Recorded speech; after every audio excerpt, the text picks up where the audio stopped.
Boa noite, Tâmara. Boa noite. Ai, quem é? Amazile? Tá certo? Eu falei certinho? Manda uma mensagem se eu falei certinho. Cristiano, boa noite. Jéssica, boa noite. Diego, boa noite. Tá faltando o Ranieri, gente. Cadê ele? Hoje eu tô bem feliz que a gente está aqui com. Na verdade, eu estou sempre muito feliz durante os webinars, porque eu gosto muito de fazer. Acho que é uma grande oportunidade da gente compartilhar conhecimento e criar discussões saudáveis nesse mundo tão conectado de dados, né? Inundado de dados. Vamos saber como vamos sobreviver nesse mar de dados aqui. Chamando, vou conectar aqui o Ranieri, tá, gente? Espera aí, o estatístico.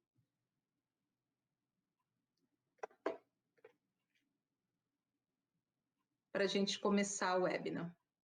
Queria saber de vocês, se alguém, a Tâmara ou a Jéssica, a Mazile, vocês trabalham com estatística? Vocês são profissionais de estatística?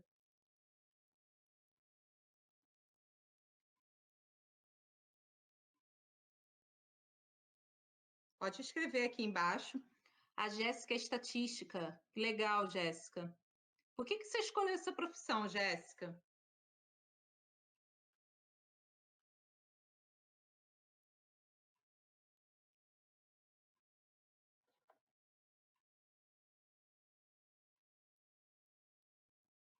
Ah, o Ranieri entrou. Engraçado que eu não estou conseguindo ver o Ranieri. Cadê você, Ranieri? Ah, achei. Estava aqui com a minha câmera em cima, aqui, a imagem.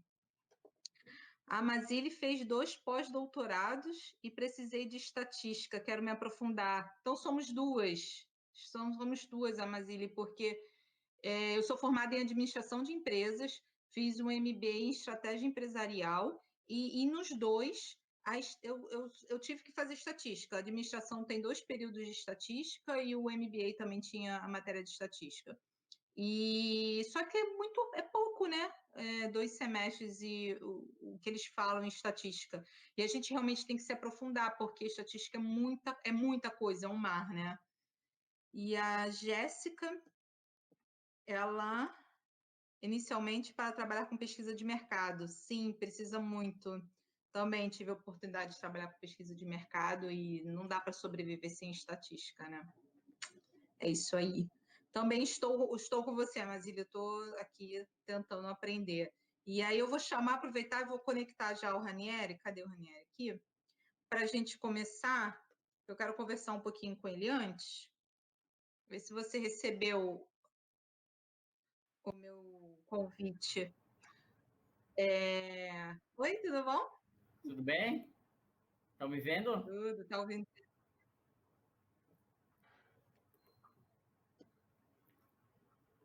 Tá conseguindo me ouvir? Sim, estou conseguindo. Tá me ouvindo? Tô ouvindo. Então, a gente está aqui, eu já estava conversando com a Mazile e com com a Jéssica, que a gente estava falando do quanto que a gente precisa de estatística.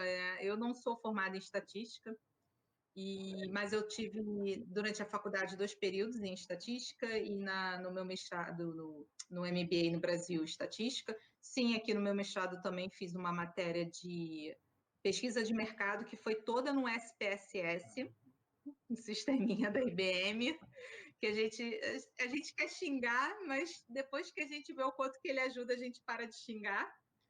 Mas, enfim, e eu tenho usado a estatística, eu vejo que quanto mais eu entendo de estatística, mais as minhas análises ficam melhor, mais o meu raciocínio analítico fica melhor. Enfim, eu vou evoluindo na minha carreira. Até na parte de visualização de dados, eu vejo que eu vou melhorando, né? A gente vai evoluindo, assim, com o passar do tempo. Bom, enfim, e aí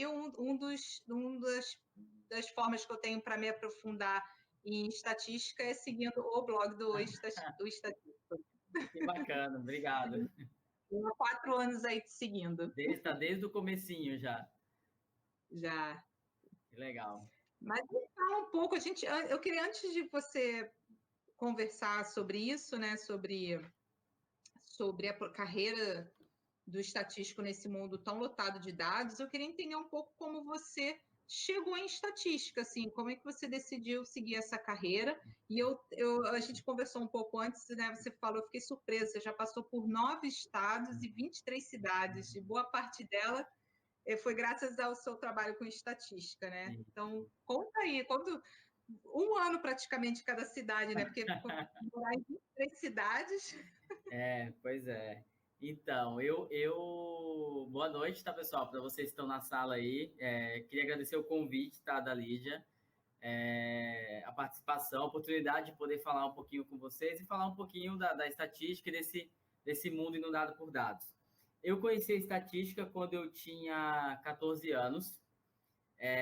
Foi quando eu entrei no ensino médio e fui fazer um técnico em processamento de dados. Eu morava em Campinas, interior de São Paulo, na época. E aí eu fiz um técnico em processamento, onde uma das matérias do primeiro ano era introdução à estatística. Só que era algo bem simples, média, moda, mediano, alguma coisa assim. Só que o que me brilhou os olhos em fazer estatística era que eu poderia aplicar as técnicas estatísticas em qualquer área do conhecimento. E como naquela época eu achava que eu gostava de tudo e não gostava de nada, gostava de história, biologia, química, física, de educação, de qualquer coisa. E eu achava que eu era bom em matemática, e depois na faculdade fui descobrir que eu não era, porque é muito mais difícil a graduação em estatística. Eu decidi usar o conhecimento em matemática e aplicar em todas as áreas que eu tivesse interesse. Então, eu falei, é isso que eu quero, porque eu sou bom em matemática e eu posso trabalhar um pouco na biologia, um pouco em história, um pouco em... Enfim, qualquer segmento. Eu achava que eu não ia enjoar. Então, isso acontece um pouco hoje na vida real, mas eu estou muito mais focado na outra área. Foi por isso que eu escolhi essa profissão com 14 anos. Não passei na faculdade de primeira, porque eu queria fazer um estadual ou federal. Tentei a primeira vez USP e Unicamp, nada. Segunda vez USP e Unicamp, nada. E no terceiro ano eu tentei 7 universidades e passei em 3. E aí eu fui fazer Unesp, que é Universidade Estadual Paulista, no interior de São Paulo. Acho que, Legal. resumindo, é isso. Como que eu conheci. Nossa, esse negócio de eu gosto de matemática, me dar bem em estatística, eu já ouvi algumas pessoas. Não é bem assim. Mas também eu aconselho, sempre que alguém fala assim, eu não sou bom em matemática, eu falo, tenta, porque né, vai que não. Sim. Tenta se aprofundar um pouco, estudar um pouco, porque eu acho que estatística, né, eu não sou especialista, mas ele não é só número, só matemática, tem muito raciocínio ali, né? Muita lógica também em cima, né? Então, às vezes a pessoa não. Ainda mais hoje que tem tanto sistema bom, né, que nos ajude com a parte da matemática, Sim. né? E as pessoas deveriam tentar. E aí eu queria só comentar o que a Beatriz escreveu aqui, que ela não é estatística, mas ela é epidemiologista que trabalha o tempo todo com estatística. E adoro e preciso muito dela. E acho legal porque a gente. Foi semana passada, não, 2 semanas atrás, o Gerson Virgutz apresentou um vídeo de um médico que estudou estatística, acabou estudando estatística, porque ele queria estudar essa parte de epidemiologia, e hoje é um dos caras mais conhecidos na área de visualização de dados, né? Então, ele era médico e acabou indo para a estatística para estudar a parte de epidemiologia. Você vê muita gente na área de saúde estudando muito sobre estatística, né? Não tem como fugir mais da estatística, até a parte de advocacia ganhou um reforço muito grande dos estatísticos, Sim. né? Tem alguma área salva aí para a gente ir sem estatística? Eu sou suspeito, mas eu acho que não. Não tem, não tem, não tem. Acho que até se for citar um médico super famoso aí na visualização de dados, que infelizmente faleceu há bem pouco tempo, o próprio Hans Rosling, né? Então, ele é um médico sueco que fazia apresentações visuais de estatística brilhantes, né? Com um storytelling fantástico, assim. Então, a Beatriz falou que é epidemiologista, eu tive a oportunidade de trabalhar 2 anos com um epidemiologista na minha equipe, na outra empresa que eu estava, que era fantástico, assim, doutor Rafael, assim, ó, muito bom, sabe? A gente conseguiu ganhar até prêmio aí de revistas com trabalhos que a gente fez. E realmente mudou muito estatística, né? Bem bacana. Tem que unir. Então tá, eu tenho mais perguntas para fazer, mas eu vou guardar, porque provavelmente acho que são assuntos que você vai, perguntas que com certeza você vai abordar na sua apresentação. Se não, eu faço depois, não se preocupa. E se alguém tiver alguma pergunta, pode ir mandando aqui para a gente, que a gente vai fazendo. Ou espere até o final também, igual a mim, para fazer tudo no final, tá bom? Uhum. Então fique à vontade para iniciar a sua apresentação. Beleza, então. Então, vou começar aqui, tá, gente? Vamos colocar a apresentação para vocês. Estão vendo minha tela? Ainda não. Não? Ah, desculpa, peraí. Não. Deixa eu voltar aqui um pouquinho.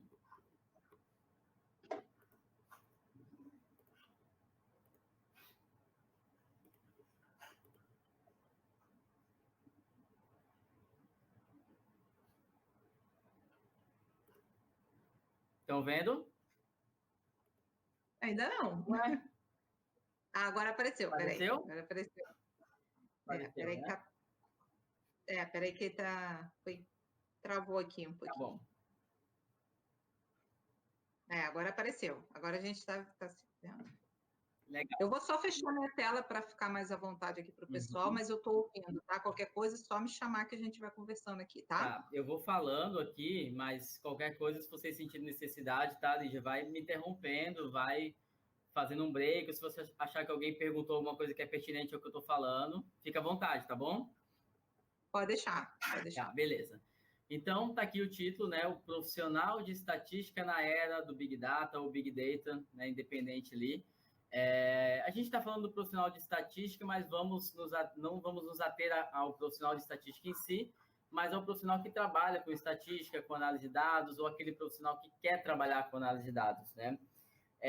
Eu trouxe aqui, como a gente está falando de Big Data, eu já trouxe uma frase que vai trazer um momento de reflexão para vocês, que é o seguinte: temos o potencial de tomar decisões ruins muito mais rápido e eficiente e com um impacto muito maior do que tínhamos no passado. O que eu quero dizer com isso?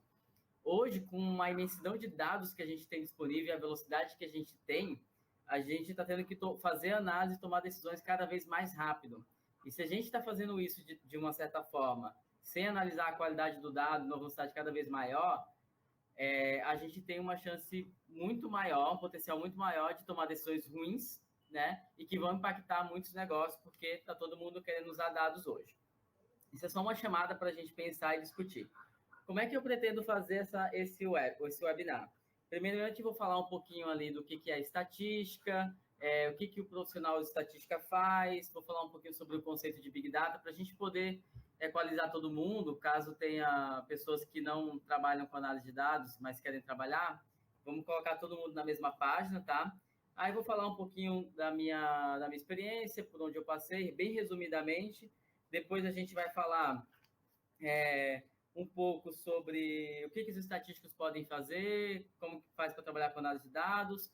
Vou falar um pouquinho sobre como o estatístico ou analista de dados pode influenciar, pode não, deve influenciar nas empresas, né, na cultura das empresas. Vou falar um pouquinho por que o Big Data se tornou importante, como é que a gente pode melhorar o nosso conhecimento e falar um pouquinho sobre as habilidades do futuro que foram anunciadas esse ano no Fórum Econômico Mundial, que eu acredito serem bem importantes e que está faltando muito no mercado. Então, basicamente, esse é um overview, tá? Para a gente poder começar a conversa. Então, tá aqui, né?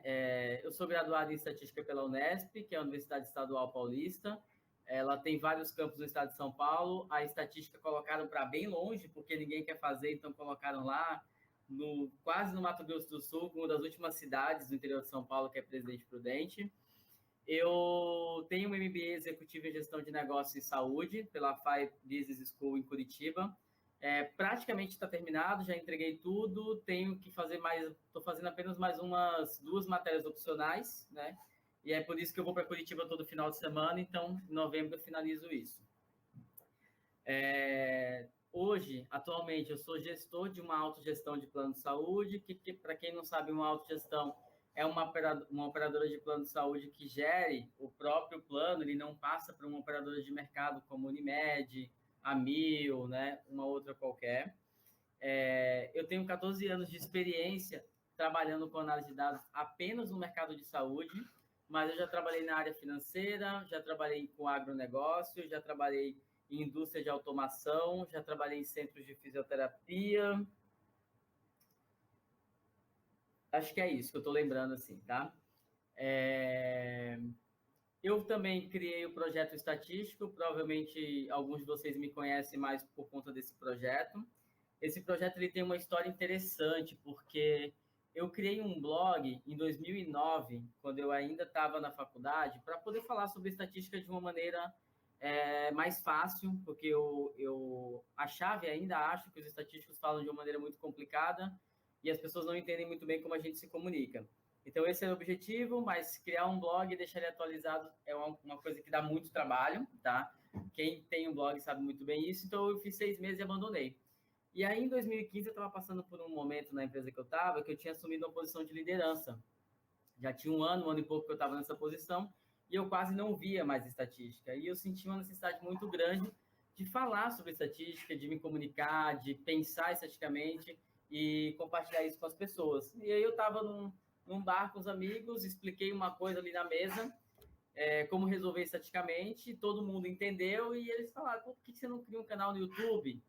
Aí eu falei, pô, mas eu não sou muito bem, não me dou muito bem com vídeos, né? Eu tenho vergonha de gravar. Então, cria um blog. E aí, dali mesmo na mesa, a gente já comprou o domínio, que estava livre, que era o estatístico.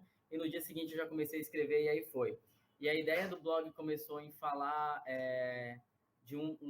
da estatística de uma forma mais suave, de uma forma mais leve, de uma forma com que qualquer pessoa entendesse. Se você é da administração, se você é da pedagogia, se você é da fisioterapia, independente, a ideia é que a estatística ficasse mais próxima de você. Aí dali vieram os canais das redes sociais, e aí eu comecei a dar algumas palestras nas horas vagas para poder divulgar esse trabalho, tá? Lígia, tá indo muito rápido, tá bom? Diminui um pouco. Para mim tá ótimo. Tá, beleza. Tá? Tá bom. Aí vamos entrar aqui, né? Então vamos lá. O que é a estatística, né? Aí eu coloquei alguns termos mais simples, tá? A estatística é uma ciência que aprende a partir dos dados. Os dados são a nossa matéria-prima, nossa pedra bruta. Então, a gente tem que ter o dado para poder trabalhar. Então, a gente aprende muito a partir dos dados. Então, resumindo, assim, a estatística é isso. Ela é uma ciência que aprende a partir dos dados, que vão gerar informações, que, junto com o conhecimento, vão te levar à tomada de decisão. E para que ela serve? Ela serve para muita coisa. Serve para quase tudo, assim. Mas eu levo muito isso comigo, que a estatística ela serve para a gente compreender o mundo, para a gente compreender negócios, para a gente compreender como é que o clima acontece, como é que ele se comporta. E tem uma coisa que eu gosto muito de falar, é que a estatística nos ajuda a compreender a sociedade, como é que a gente se comporta, como é que a gente compra, como é que a gente não compra, o que, que a gente gosta, o que a gente não gosta, quais são os nossos hábitos, né? Então, assim, é algo que eu gosto muito de levar, porque conforme a gente analisa, a gente pode mudar muita coisa, né? Tem um blog não, desculpa. Tem uma pessoa no Twitter, o nome dele é Max Roser. Ele tem um site chamado Our World Data. Depois vocês procurem aí. E é bem legal porque ele usa a estatística para medir várias coisas na sociedade ao longo dos últimos 200 anos. E aí a gente consegue avaliar o quanto a gente melhorou, mundialmente falando, na educação, nos índices de pobreza, em questões de felicidade, vários índices que ele vai medindo que a gente hoje acredita que nós estamos ruins, mas nós não estamos, nós melhoramos bastante, que a nossa percepção mudou muito, né? E aí, como é que a estatística funciona? Como é que funciona esse negócio? Basicamente, nós analisamos dados o tempo todo, né? Hoje a gente está o tempo todo coletando informação, a gente tem vários dispositivos que geram dados o tempo todo, nós mesmos geramos dados o tempo todo, conforme a gente vai consumindo as coisas. Então, a gente analisa para compreender fatos que já aconteceram, para entender por que aconteceram, para ver o que a gente vai mudar, o que vai acontecer, que a gente já está falando um pouquinho de predição, e o que a gente pode fazer para evitar ou para que aconteça alguma coisa, né? Então, ela funciona basicamente assim, analisando dados. E o que é um estatístico? Um estatístico, de fato, assim, nada mais é do que um profissional graduado no bacharelado em estatística. Muitas vezes eu até escuto, assim, quando eu falo que eu sou um estatístico, a pessoa pergunta, mas você fez o quê? Um curso? Tem faculdade disso? Tem faculdade disso. são poucas.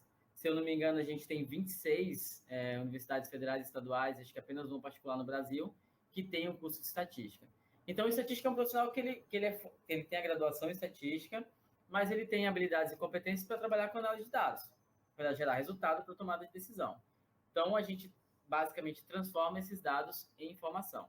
E até coloquei um rinoceronte branco, né? Porque o estatístico, ele é um estatístico de fato graduado, ele é um animal não em extinção, porque a gente não está acabando, não. Mas a gente não está aumentando o número de pessoas formadas em estatística, mas é algo raro. Difícil você ter no seu meio pessoas que são formadas em estatística. Eu conheço vários, mas é porque eu estou nesse meio. Mas se você não é desse meio, provavelmente você dificilmente vai conhecer alguém que é formado assim, a não ser que você trabalhe na área de análise de dados, né? E aí, aqui falando um pouquinho do que os estatísticos fazem, né? Então, eu gosto, até já escrevi matéria sobre esses 12 temas que eu vou abordar aqui. Para quem quiser, pode entrar no blog lá, o Estatístico, e procurar pelo tema o que os estatísticos fazem, que vocês vão ver esses 12 temas aí. Uma coisa que eu considero muito importante que o estatístico tem que fazer, ou qualquer pessoa que trabalha com análise de dados, é defina o problema, tá? Muitos analistas, estatísticos, gestores bypassam esse item e acabam por não definir exatamente o problema.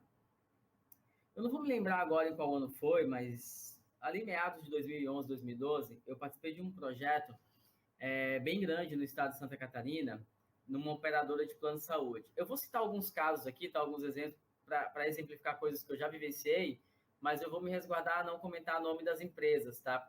Enfim, para não expor ninguém aí. E aí a gente fez uma análise estatística e essa operadora de plano de saúde, ela percebeu que os custos dos clientes com plano de saúde estavam aumentando demais. E aí ela queria saber o porquê, né? Qual era o problema? Por que esse custo está aumentando muito? Eles achavam que os clientes deles estavam usando excessivamente a rede de prestadores credenciados. O que é uma rede de prestador credenciado? É um prestador que eu faço uma parceria para atender os meus clientes, né? E aí eles achavam que, para diminuir esse custo, eles tinham que criar a sua própria rede. O que é criar a sua própria rede? Eu vou construir uma clínica ali no bairro tal, eu vou construir um hospital no bairro X, eu vou construir uma clínica no bairro Y. E a gente provou, estatisticamente, que essa não era a melhor saída. Então, assim, eles não definiram um problema, esse não era o problema em si, construir uma rede própria, construir um hospital milionário, construíram clínicas milionárias, e o que se percebeu depois de 12 meses? Que as pessoas não deixaram de ir onde elas estavam indo. Elas continuaram indo onde elas estavam indo. Só que, além de continuarem usar o plano onde elas usavam, elas passaram a usar nas outras que foram criadas. Então, o custo em um ano com assistência à saúde, ele passou de X para X mais 60% desse X.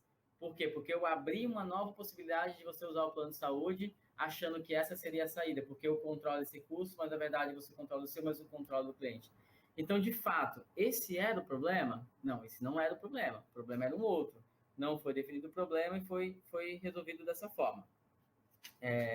Então, essa é uma situação bem interessante. Tem um outro aqui também, de um caso que eu participei de uma empresa de telecomunicação, que eles estavam com dificuldade de expandir o mercado de telefonia móvel no Nordeste. Então, assim, por que eles não estavam conseguindo entrar no Nordeste? Era porque a equipe de vendas não era boa?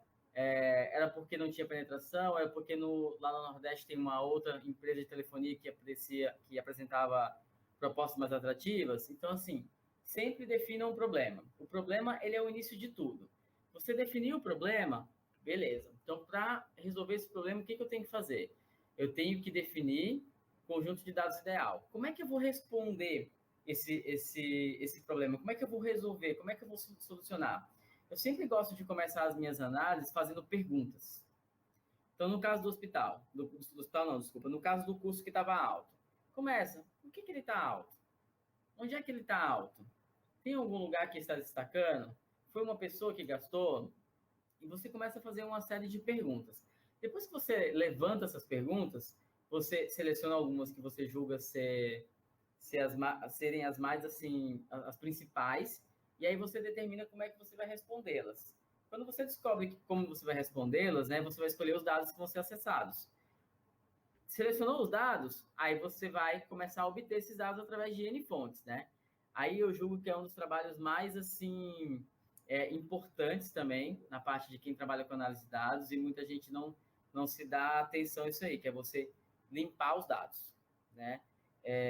Eu já participei de alguns projetos aí, onde as pessoas simplesmente coletaram, os profissionais coletaram dados de várias fontes, fontes de sistemas transacionais, fontes de open data, né, de dados públicos, cruzaram esses dados, não fizeram nenhum tipo de tratativa, não trabalharam com ferramentas de transformação e simplesmente começaram pularam a etapa de análise exploratória e foram direto para inferência, modelagem estatística, modelos preditivos e por aí vai. Então, tem que se gastar um tempo muito precioso e o estatístico e profissionais de análise de dados fazem muito bem esse trabalho. E aí depois vem a etapa de fazer análise exploratória.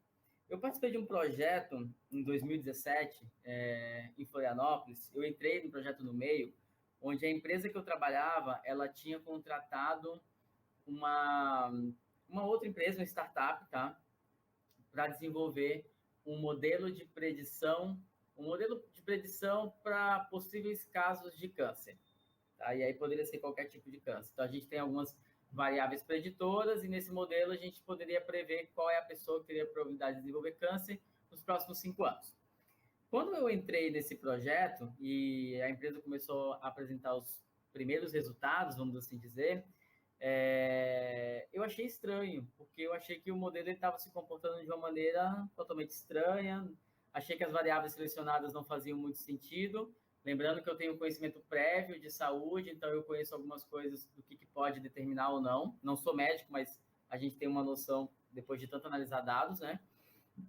E aí, numa das primeiras reuniões que eu participei, eu cheguei pro analista lá, que ele se intitulava cientista de dados, e falei, fulano, qual que é a acurácia desse modelo aí? Qual que é a eficiência dele, né? De quantos por cento a gente está falando? Aí ele virou para mim e falou, acurácia do quê? Não, a acurácia do modelo que você construiu, qual que é a chance de sucesso dele? Como é que está a taxa? Cara, a gente não fez isso, não. A gente não trabalha com isso. Falei, ok. Como é que você, diante de 150 variáveis, como é que você escolheu essas 5 variáveis aí? Ele, a gente aplicou um modelo de algoritmo genético. Tá, mas por que vocês escolheram esse modelo? Não, porque é o que a gente trabalhou no mestrado, e aí a gente está usando isso daqui. E aí eu falei, e eu posso ver como é que está a análise exploratória dos dados antes de vocês mostrarem o modelo? Não, a gente não fez, não. A gente já foi direto para o modelo, porque isso aí é muito perda de tempo. Então, assim, no meu ponto de vista, tudo errado, entendeu? Porque depois que a gente foi investigar a fundo, o banco de dados estava totalmente sujo, tinha que fazer um trabalho imenso de limpar os dados, teve que ser feita uma análise exploratória, tirar outliers, porque estavam prejudicando a análise, a gente podia fazer esse movimento, e foi todo um trabalho perdido. Então, sempre que eu olho esse aprendizado, eu penso, entenda o contexto e aplique o conceito. E aí foi feito ao contrário, se aplicou o conceito e não se entendeu o contexto. Então, você precisa entender um pouco. Depois que a gente fez esse exercício, a gente convidou o pessoal da empresa para poder ver o dia a dia das pessoas que trabalham com isso na empresa. Sentar do lado de um auditor, do lado de um médico, do lado de alguém que é um paciente oncológico e por aí vai, né? E aí, fazendo esse movimento, só depois que a gente pode ir para uma inferência, para uma modelagem, para algo mais robusto, porque você já fez a camada. Tudo isso o estatístico faz. E aí a gente parte para a interpretação de resultado, depois a apresentação de resultado, e aí tem um trabalho que o estatístico, e eu acredito que a maioria dos analistas de dados sofrem um pouco com isso, que é você resumir todos os seus resultados para uma tomada de decisão. O profissional em si de análise de dados, ele tem uma dificuldade muito grande de você fazer uma síntese, de você resumir tudo num slide ou 2 slides, ou apresentar algo mais pontual. A gente acaba julgando que tudo é importante, e, na verdade, acaba não sendo tudo importante. Então, a gente tem que resumir para uma tomada de decisão. Eu, hoje, como gestor de equipe, já tenho uns 5 anos, mais ou menos, que eu lidero algumas equipes, que eu sou gestor, eu sigo por todos os lugares que eu passei, independente da equipe, independente das pessoas, independente do background, eu tenho percebido isso, que os profissionais têm uma dificuldade muito grande em consolidar as informações para uma tomada de decisão. E aí, quando o gestor ele olha, ele não consegue tomar nenhuma decisão, porque simplesmente os dados estão ali, a informação está ali, mas eu não tenho um storytelling, eu não tenho um fechamento, eu não tenho uma conclusão que me apoia numa decisão, né? Aí, beleza. Passado isso, uma coisa que o estatístico faz também é criar códigos reprodutíveis, né, para que outras pessoas possam dar continuidade do trabalho. E uma coisa muito importante é sempre compartilhar os resultados e educar as pessoas a compreenderem aquilo que você está gerando, tá? Aí, falando um pouquinho, então a gente falou aqui o que os estatísticos fazem, falamos aqui o que é estatística, para que serve, o que é um estatístico, tá? E aí, sempre que eu falar estatístico, gente, assim, não, eu não sou estatístico, Ranieri, não se apegue a isso. Ah, mas eu trabalho com análise de dados, ou eu quero trabalhar com análise de dados. Segue nessa linha. Se você quer trabalhar, já trabalha, né? Vale para você também, tá? Não se apega muito à palavra estatístico, não. E aí, falando um pouquinho aqui do Big Data, provavelmente alguns de vocês já viram essa imagem, que ela é bem famosa, que a gente tem os 4Vs aqui. O Big Data nada mais é do que um conjunto imenso, né, um volume imenso de dados, nas suas mais variadas formas, que a gente acessa para poder fazer análise de dados. Então, os 4Vs são volume, tá? Variedade, velocidade e veracidade, né? Que são coisas bem difíceis de trabalhar. Se eu fosse escolher um desses aqui hoje que mais, assim, eu vou falar me incomoda, tá? É a veracidade dos dados. Eu vejo as empresas hoje coletando muito dado, sem se importar muito se o dado está certo, a forma como eu vou coletar, mas coletando muito para depois fazer alguma coisa. E aí, esse depois para fazer alguma coisa, pode ser que esses dados não sirvam para nada. Você vai coletar um monte de lixo, assim, entre aspas, que você não vai conseguir utilizar.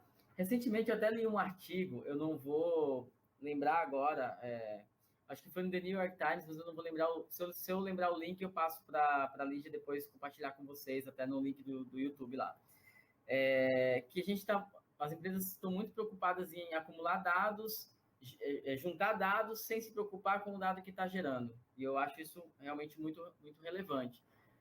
Se a gente não tiver um dado de qualidade, consequentemente, a gente não vai ter uma informação de qualidade, também não vai tomar uma decisão de qualidade. Outra coisa que me chama muita atenção é a velocidade que a gente está adquirindo esses dados. Não só a velocidade que a gente adquire os dados, como o volume também e a variedade, mas eu associo a velocidade de coleta com a velocidade com que as empresas querem que a gente gere o dado. Eu estava até conversando com a Lígia um pouco antes, que a minha percepção de algumas empresas é assim, que quem está ali na alta gestão, diretoria, presidente, eles têm a impressão que, assim, o dado está lá, disponível. É só apertar um botão e que já está tudo gerado e eu já posso tomar uma decisão. E não, na verdade não. Tem todo um trabalho por trás, né? Até chegar no final. Né? Então, a gente não tem como acelerar tanto porque a gente tem algumas limitações de conhecimento, de tecnologia para poder chegar nesse ponto aí, né? Aí aqui eu quero trazer para vocês alguns números para a gente ter ideia bem rapidinho de alguns dados, né? Então, tem esses dados aqui do que é gerado, basicamente, a cada minuto por dia, né? Então, YouTube, Instagram, aqui eu vou passar rapidamente, tá? Netflix, para a gente ter... Eu lembro que quando eu comecei a fazer estatística, isso foi 2002, a gente analisava dados de disquete, né, gente? Que era 1.44 mega lá, depois passou para CD, e aí depois foi evoluindo ali para coisas no computador, e era pouca coisa. Hoje a gente tem um volume de dados muito grande que a gente sequer dá conta de analisar. Eu, pelo menos, não dou conta de analisar tudo que tem disponível e que tem que fazer. Então, tem um volume muito grande. Então, uma coisa que a gente tem que fazer é selecionar bem os dados que a gente vai analisar. E aí eu trouxe aqui para vocês apenas algumas capas de revistas que me chamaram a atenção. Se você pegar aqui, ó, tá vendo? Ó, o dilúvio de dados, né? Então, assim, muito dado para você gerar, em seguida o guarda-chuva, muito dado para você coletar, para você poder só focar ali no que realmente importa. Então, ali, ó, o valor dos dados, tá vendo? Então, assim, dizem que o dado é o novo petróleo. Já estou até ouvindo que, em algumas matérias americanas, da Europa, que o dado é o novo... Como que eles estão falando? É a nova energia nuclear, sabe? Alguma coisa assim de tão poderoso que é o dado. Então, aqui embaixo, dado em todo lugar. Em todo lugar a gente está gerando dado, tá? E aí aqui eu vou parar numa parte que eu... Parar não, né? Eu vou focar bem nessa parte aqui que eu acho que é crucial nessa explicação, que esse quadrante, ele para mim diz muita coisa, né?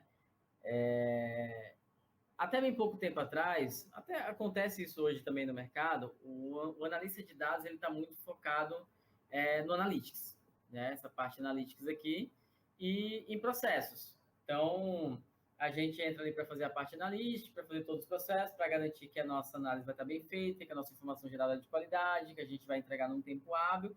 Só que a gente é apenas um quadrante dentro de uma empresa, dentro de uma organização, dentro de uma sociedade. Se todo esse quadrante aqui não funcionar em sintonia, o nosso trabalho ele também não vai surtir tanto efeito, ele não vai fazer o que tem que ser feito. Então, quando a gente fala de organizações e de empresas ou qualquer tipo de ecossistema que a gente está falando, eu pelo menos costumo dividir assim: processos, pessoas, políticas organizacionais e tecnologia. E tudo isso tem que estar bem alinhado. Eu vou contar um caso para vocês pessoal, tá? Então, eu recentemente entrei num projeto, um projeto bem grande a nível nacional, e a minha função é colocar processos analíticos dentro dessa empresa. Uma das funções. Além de criar novos produtos e novas estratégias para ampliação de mercado, né? E aí eu cheguei com uma pegada de colocar as analíticas, de falar processo, de fazer as coisas andarem. No começo foi aos trancos e barrancos, ainda é aos trancos e barrancos, né? Mas por que isso acontece? Porque a empresa toda, ela não está com essa pegada analytics, né? Se você olhar para as pessoas, de uma forma geral, as pessoas ainda tomam muitas decisões baseadas no achismo, no empirismo. Ah, eu sempre fiz assim, eu sempre fiz assado. Esse dado está dizendo uma coisa que eu não costumo fazer, então isso aí provavelmente deve estar errado.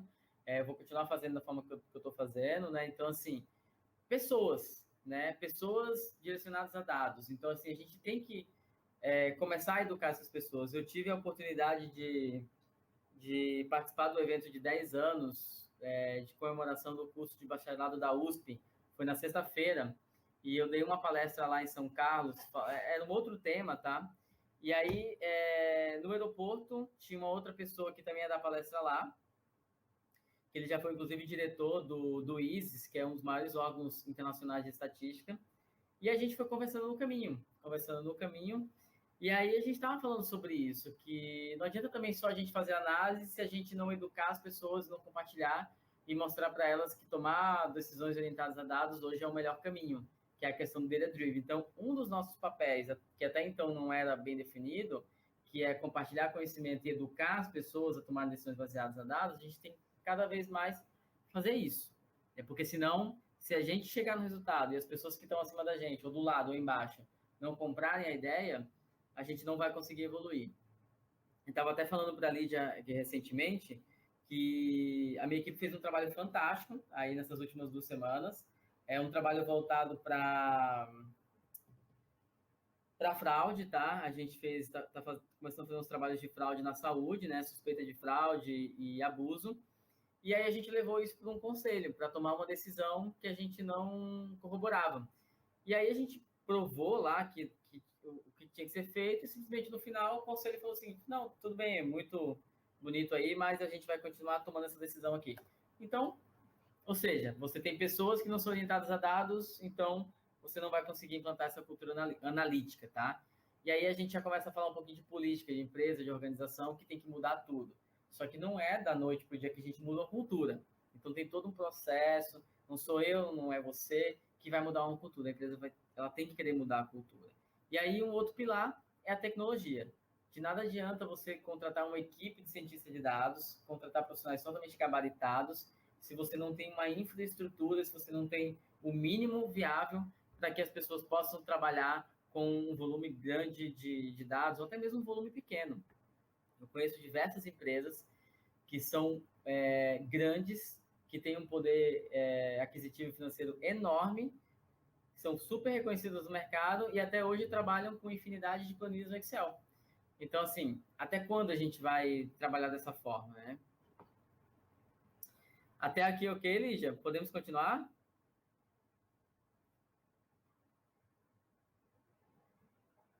Ok, para mim tá ótimo. Pode continuar. Você quer ver umas. Tem já uma pergunta aqui, posso falar? Pode, pode falar. Continuar, então?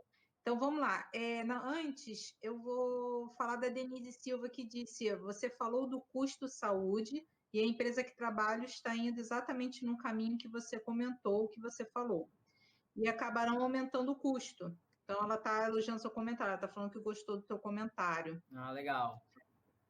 E a Beatriz diz que sem análise exploratória não dá, né? Não. Sem nem análise exploratória dos dados não dá. Não dá para seguir para nenhum lugar. Uhum. Não dá E aí mesmo. a Tâmara Mota perguntou, como gestor, você, né, como gestor, Uhum. desenvolve seus analistas para que entreguem dashboards ou análises de forma que suportem melhor as necessidades dos gestores. Uhum. Excelente pergunta, Tamara. Excelente pergunta, tá? Como é que eu desenvolvo? Assim, uma coisa importante de falar é que esse mercado de analista de dados, ele tá em bastante... Existe uma demanda muito alta por profissionais, só que os profissionais não estão chegando com o conhecimento necessário para fazer análise. Então, a gente está desenvolvendo. Eu acho que o gestor ele tem que desenvolver e a empresa tem que comprar também e desenvolver essas pessoas. Como é que eu faço? Eu sempre coloco todos os meus analistas na mesma página. Uns têm mais conhecimento, outros têm menos. A gente tenta equalizar e isso é feito ao longo do tempo. Então, eu faço reuniões com eles semanais. Dependendo do projeto, eu aplico algumas técnicas de gestão de projetos de Scrum, que a gente se reúne todo dia para dizer o que a gente está fazendo, o que a gente vai fazer, se tem alguma coisa impedindo. E a gente sempre tenta fazer o seguinte: bom, qual é o problema que a gente tem que resolver? Ou o que a gente quer ver? Exemplo, vamos fazer um dashboard de fraude, beleza? E aí a gente coloca todo mundo numa sala e começa. Gente, fraude. Se você fosse um gestor, eu sempre faço essa pergunta. O que você gostaria de saber sobre fraude? Ah, eu quero saber onde estão os maiores custos, por região. Vamos lá, coloca a pergunta. Beleza. Eu quero saber se tem um hospital consumindo muito mais que os outros. Vamos lá, coloca a pergunta. Tem hospital consumindo mais que os outros? Tem beneficiário que está pedindo muito reembolso de um procedimento X? Você começa a olhar comportamento. Bom, vamos separar. Tem alguma família que está usando o plano todo mês? Tem alguém que está usando o plano com procedimentos que não podem ser usados de domingo? E você vai fazendo várias perguntas. Fez um monte de pergunta? É um brainstorm, é um bate-papo, né? E aí a gente começa a alinhar. Bom, vamos selecionar essas perguntas e aí vamos entender. Onde é que esses dados estão? Ah, a gente consegue esse dado aqui no sistema A, esse dado aqui no sistema Y, e aí a gente coleta todas essas informações, cruza, e aí a gente senta para discutir como é que a gente vai definir as métricas, né, o critério.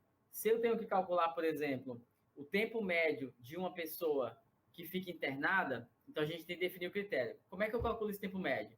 Bom, vamos pegar a data que ele entrou no hospital e a data que ele saiu. É um critério. Mas e se ele saiu num dia e voltou no mesmo dia? Eu conto outra internação ou eu conto a mesma?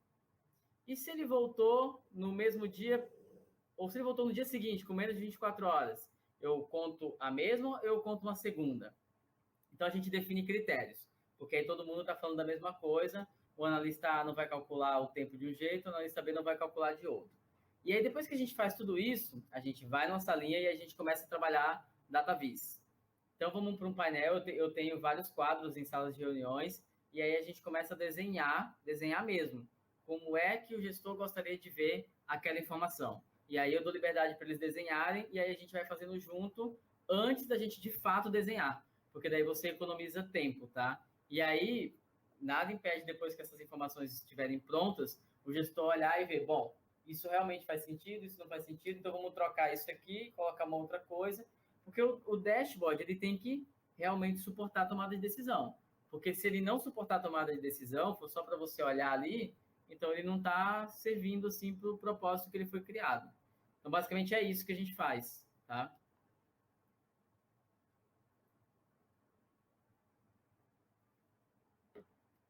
Perfeito. Eu demorei porque aqui dá um Uhum. delayzinho para apertar o botão, mas é perfeito. Eu só gostaria até de comentar, né, se eu puder, de falar que essa parte de visualização de dados tem um livro muito famoso, né, que é o da Cole, que é Storytelling com dados, né? E eu acho que assim, não é só comprar um livro que você vai sair o expert em database. Acho que é exatamente isso que você falou, um desenho constante. Sim. E não existe a melhor forma de apresentar uma métrica, ou um dado, ou uma informação, mas existem caminhos mais fáceis de você apresentar um insight para o seu público. Então, isso tem que ser constante. Isso que você faz é brilhante. Eu espero que os gestores repitam, porque é sentar com a equipe e discutir com a equipe mesmo, né? Não tem jeito. Desenhar, rabiscar, anotar perguntas. O Diogo está pedindo para falar do livro. Depois eu compartilho com vocês aqui, quando você terminar a sua apresentação, eu vou deixar aqui do lado, eu vou mostrar para eles a imagem, tá?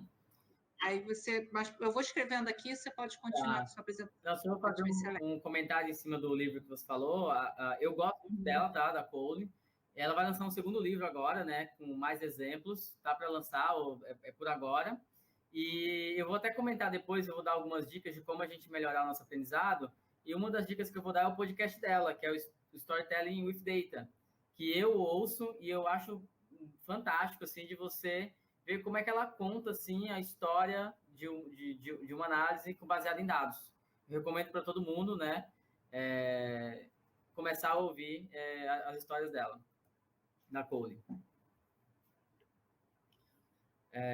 Só antes de eu voltar à apresentação, tá respondendo até, complementando a pergunta da Tamara, é que uma outra coisa que eu fazia, hoje eu não consigo mais fazer isso nessa empresa que eu tô, mas na outra empresa que eu estava eu conseguia, era o seguinte, eu liberava constantemente, e até pagava como empresa, pagava para os analistas irem a eventos.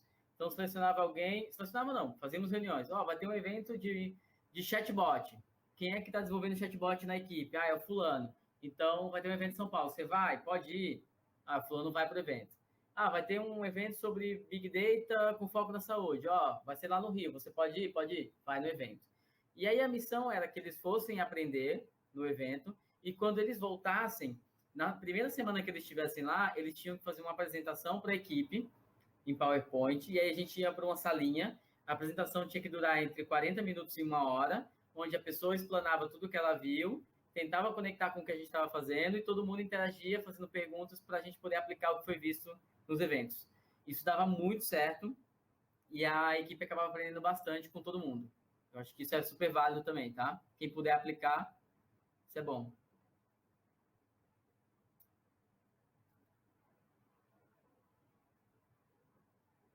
Vou voltar aqui, tá? Ok, tudo bem. Beleza. Aí, passando um pouquinho, tá? E aí a gente vai falar um pouco desse volume imenso de dados, né?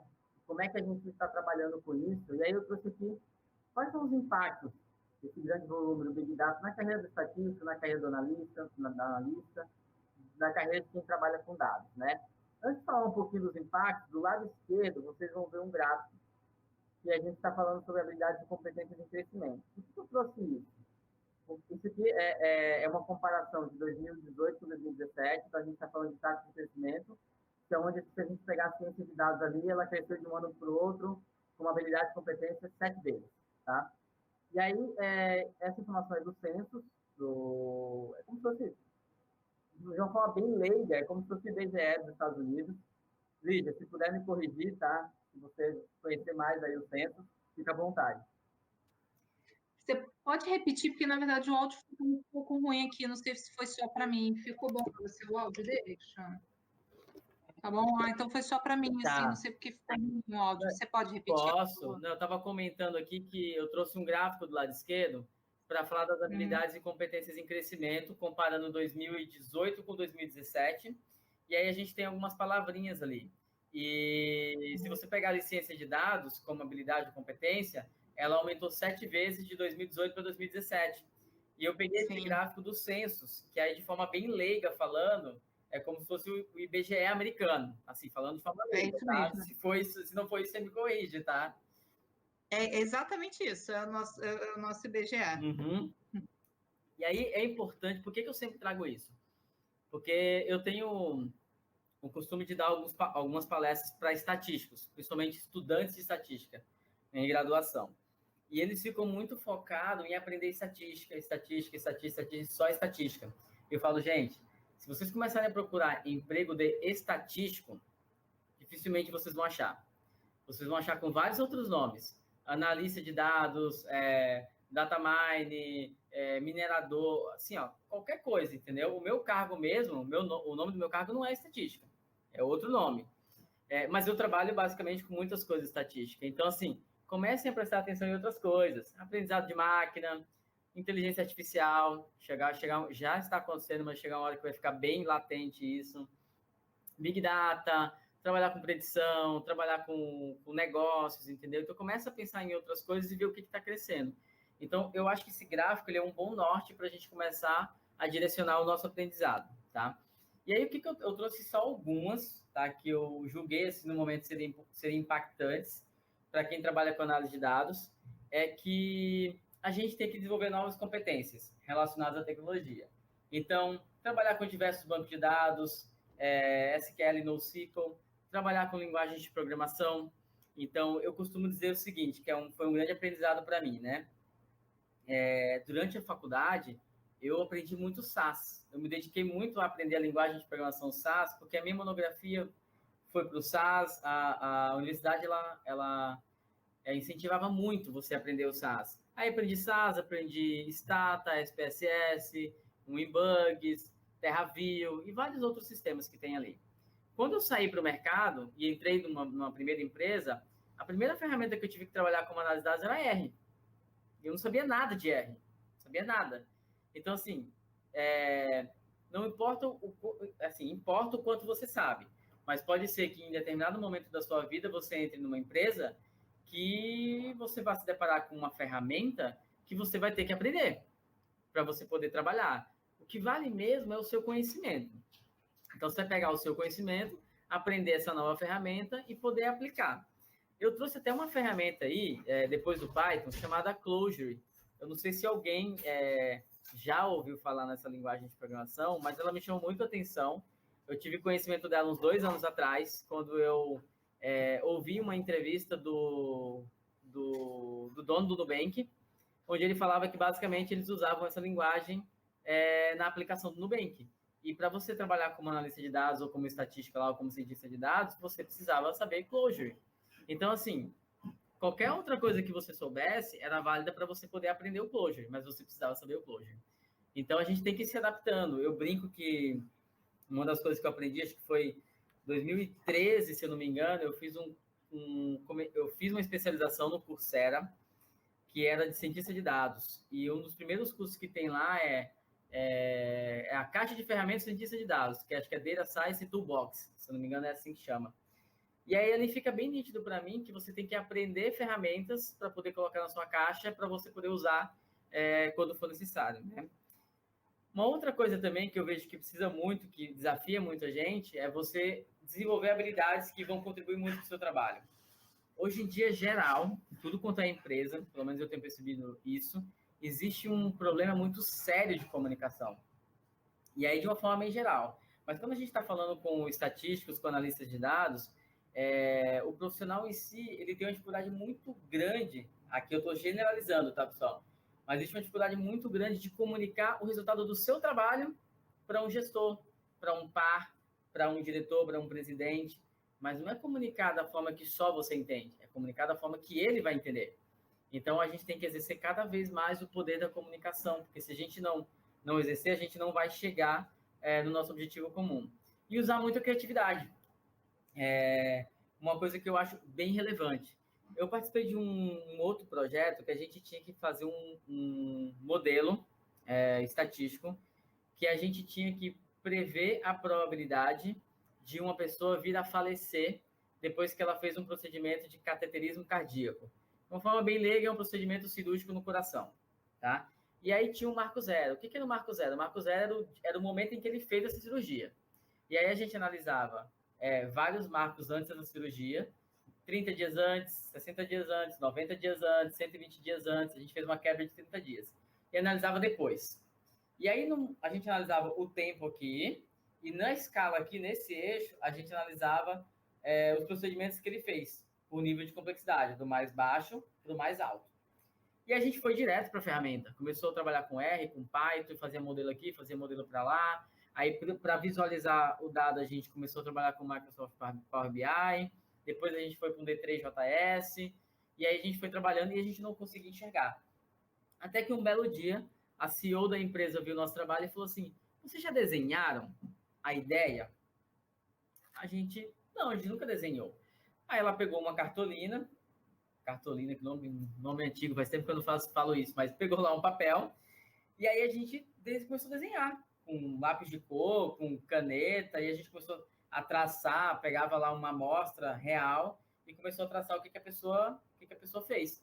E aí a gente começou a visualizar como é que a gente tinha que construir o modelo. Depois que a gente fez isso, a gente mudou totalmente a perspectiva de como a gente via que esse modelo tinha que ser criado e deu super certo. Então, a gente usou a criatividade para poder chegar em algo real, né?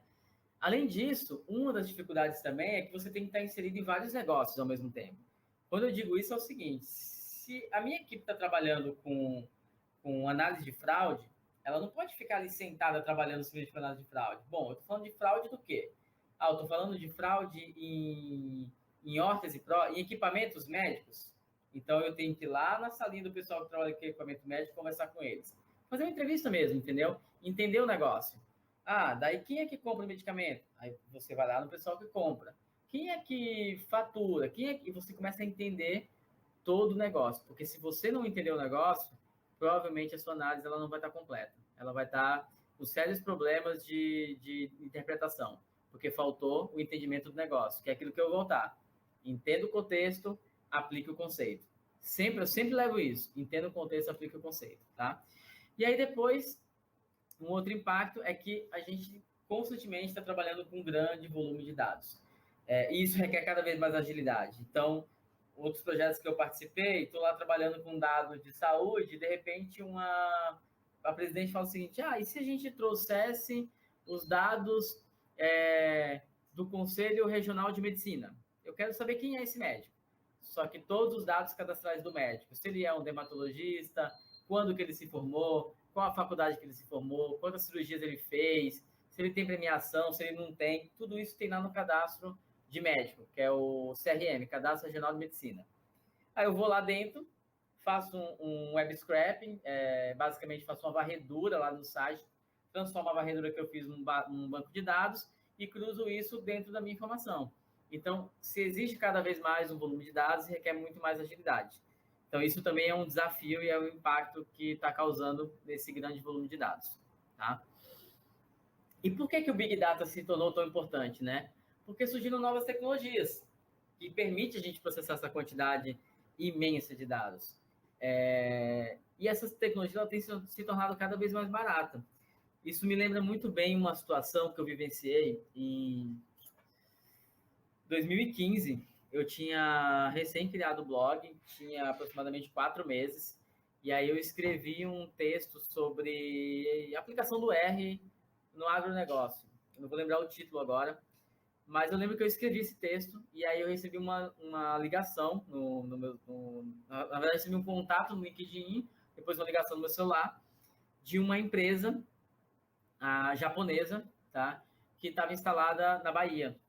E aí a pessoa leu meu texto, fez uma entrevista comigo, né? Falou um problema que ela estava enfrentando e ela queria analisar dados para melhorar a plantação, se eu não me engano, de milho e soja. Eram duas culturas. Eu sei que milho era e a outra não lembro, no oeste do estado da Bahia.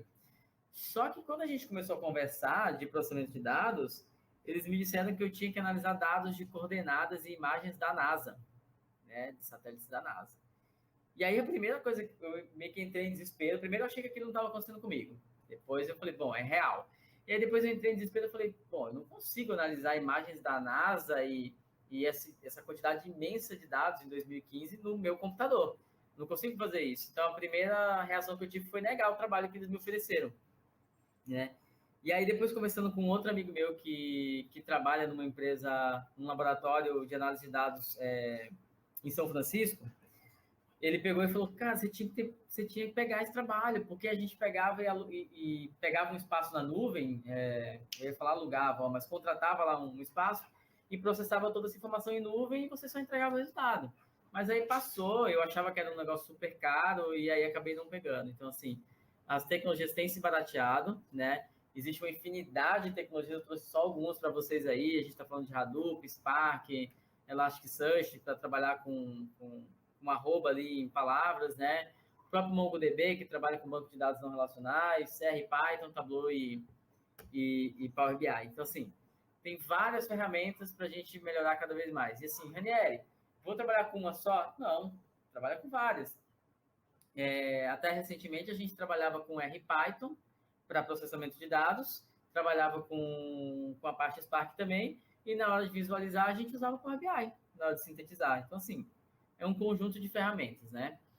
E aí eu trouxe alguns exemplos. Como é que as empresas estão utilizando esse Big Data, né? São só alguns, por exemplo. Hoje, alguns fundos de investimentos já usam o Twitter para ver desempenho de mercado de ações e é tudo robotizado, vamos assim dizer. Isso acontece muito no mercado americano, né? Onde os robôs tomam muitas decisões no mercado de ações com base em análise de sentimento de palavras do Twitter, por exemplo.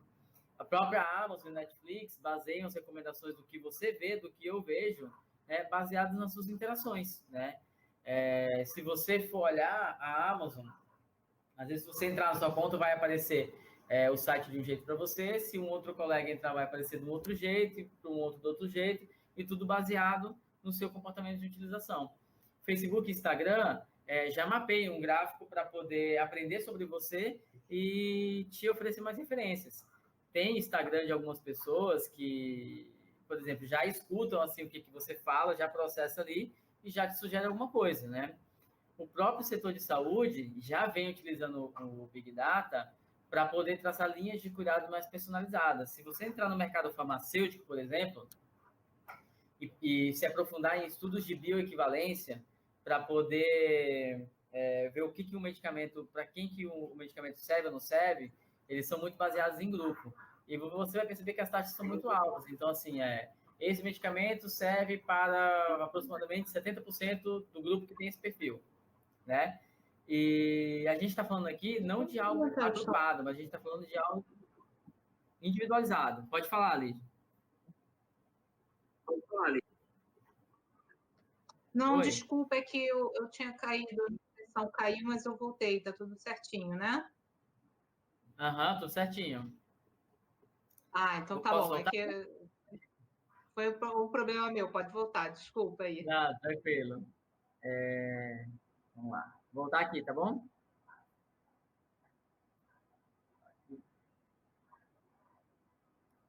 E aqui até o próprio Waze, né, que processa uma série de dados para escolher o melhor caminho para a gente. Então, assim, ele está o tempo todo processando para te dar o melhor caminho, o caminho mais rápido, ou o caminho, sei lá, talvez mais barato, se você tiver que pegar pedágio, por aí vai. E ele está sempre mapeando isso, processando a quantidade de dados. Também oferecendo serviços no meio do caminho para você. Então, as empresas vêm utilizando muito, acho que isso vai ser cada vez mais crescente, só me preocupa como a gente está usando esses dados, né? Então, assim, não vou dizer obviamente, mas empresas como Twitter, Amazon, Netflix, Facebook, Waze, elas já estão anos-luz de empresas tradicionais, empresas que estão apenas engatinhando nesse mercado de análise de dados.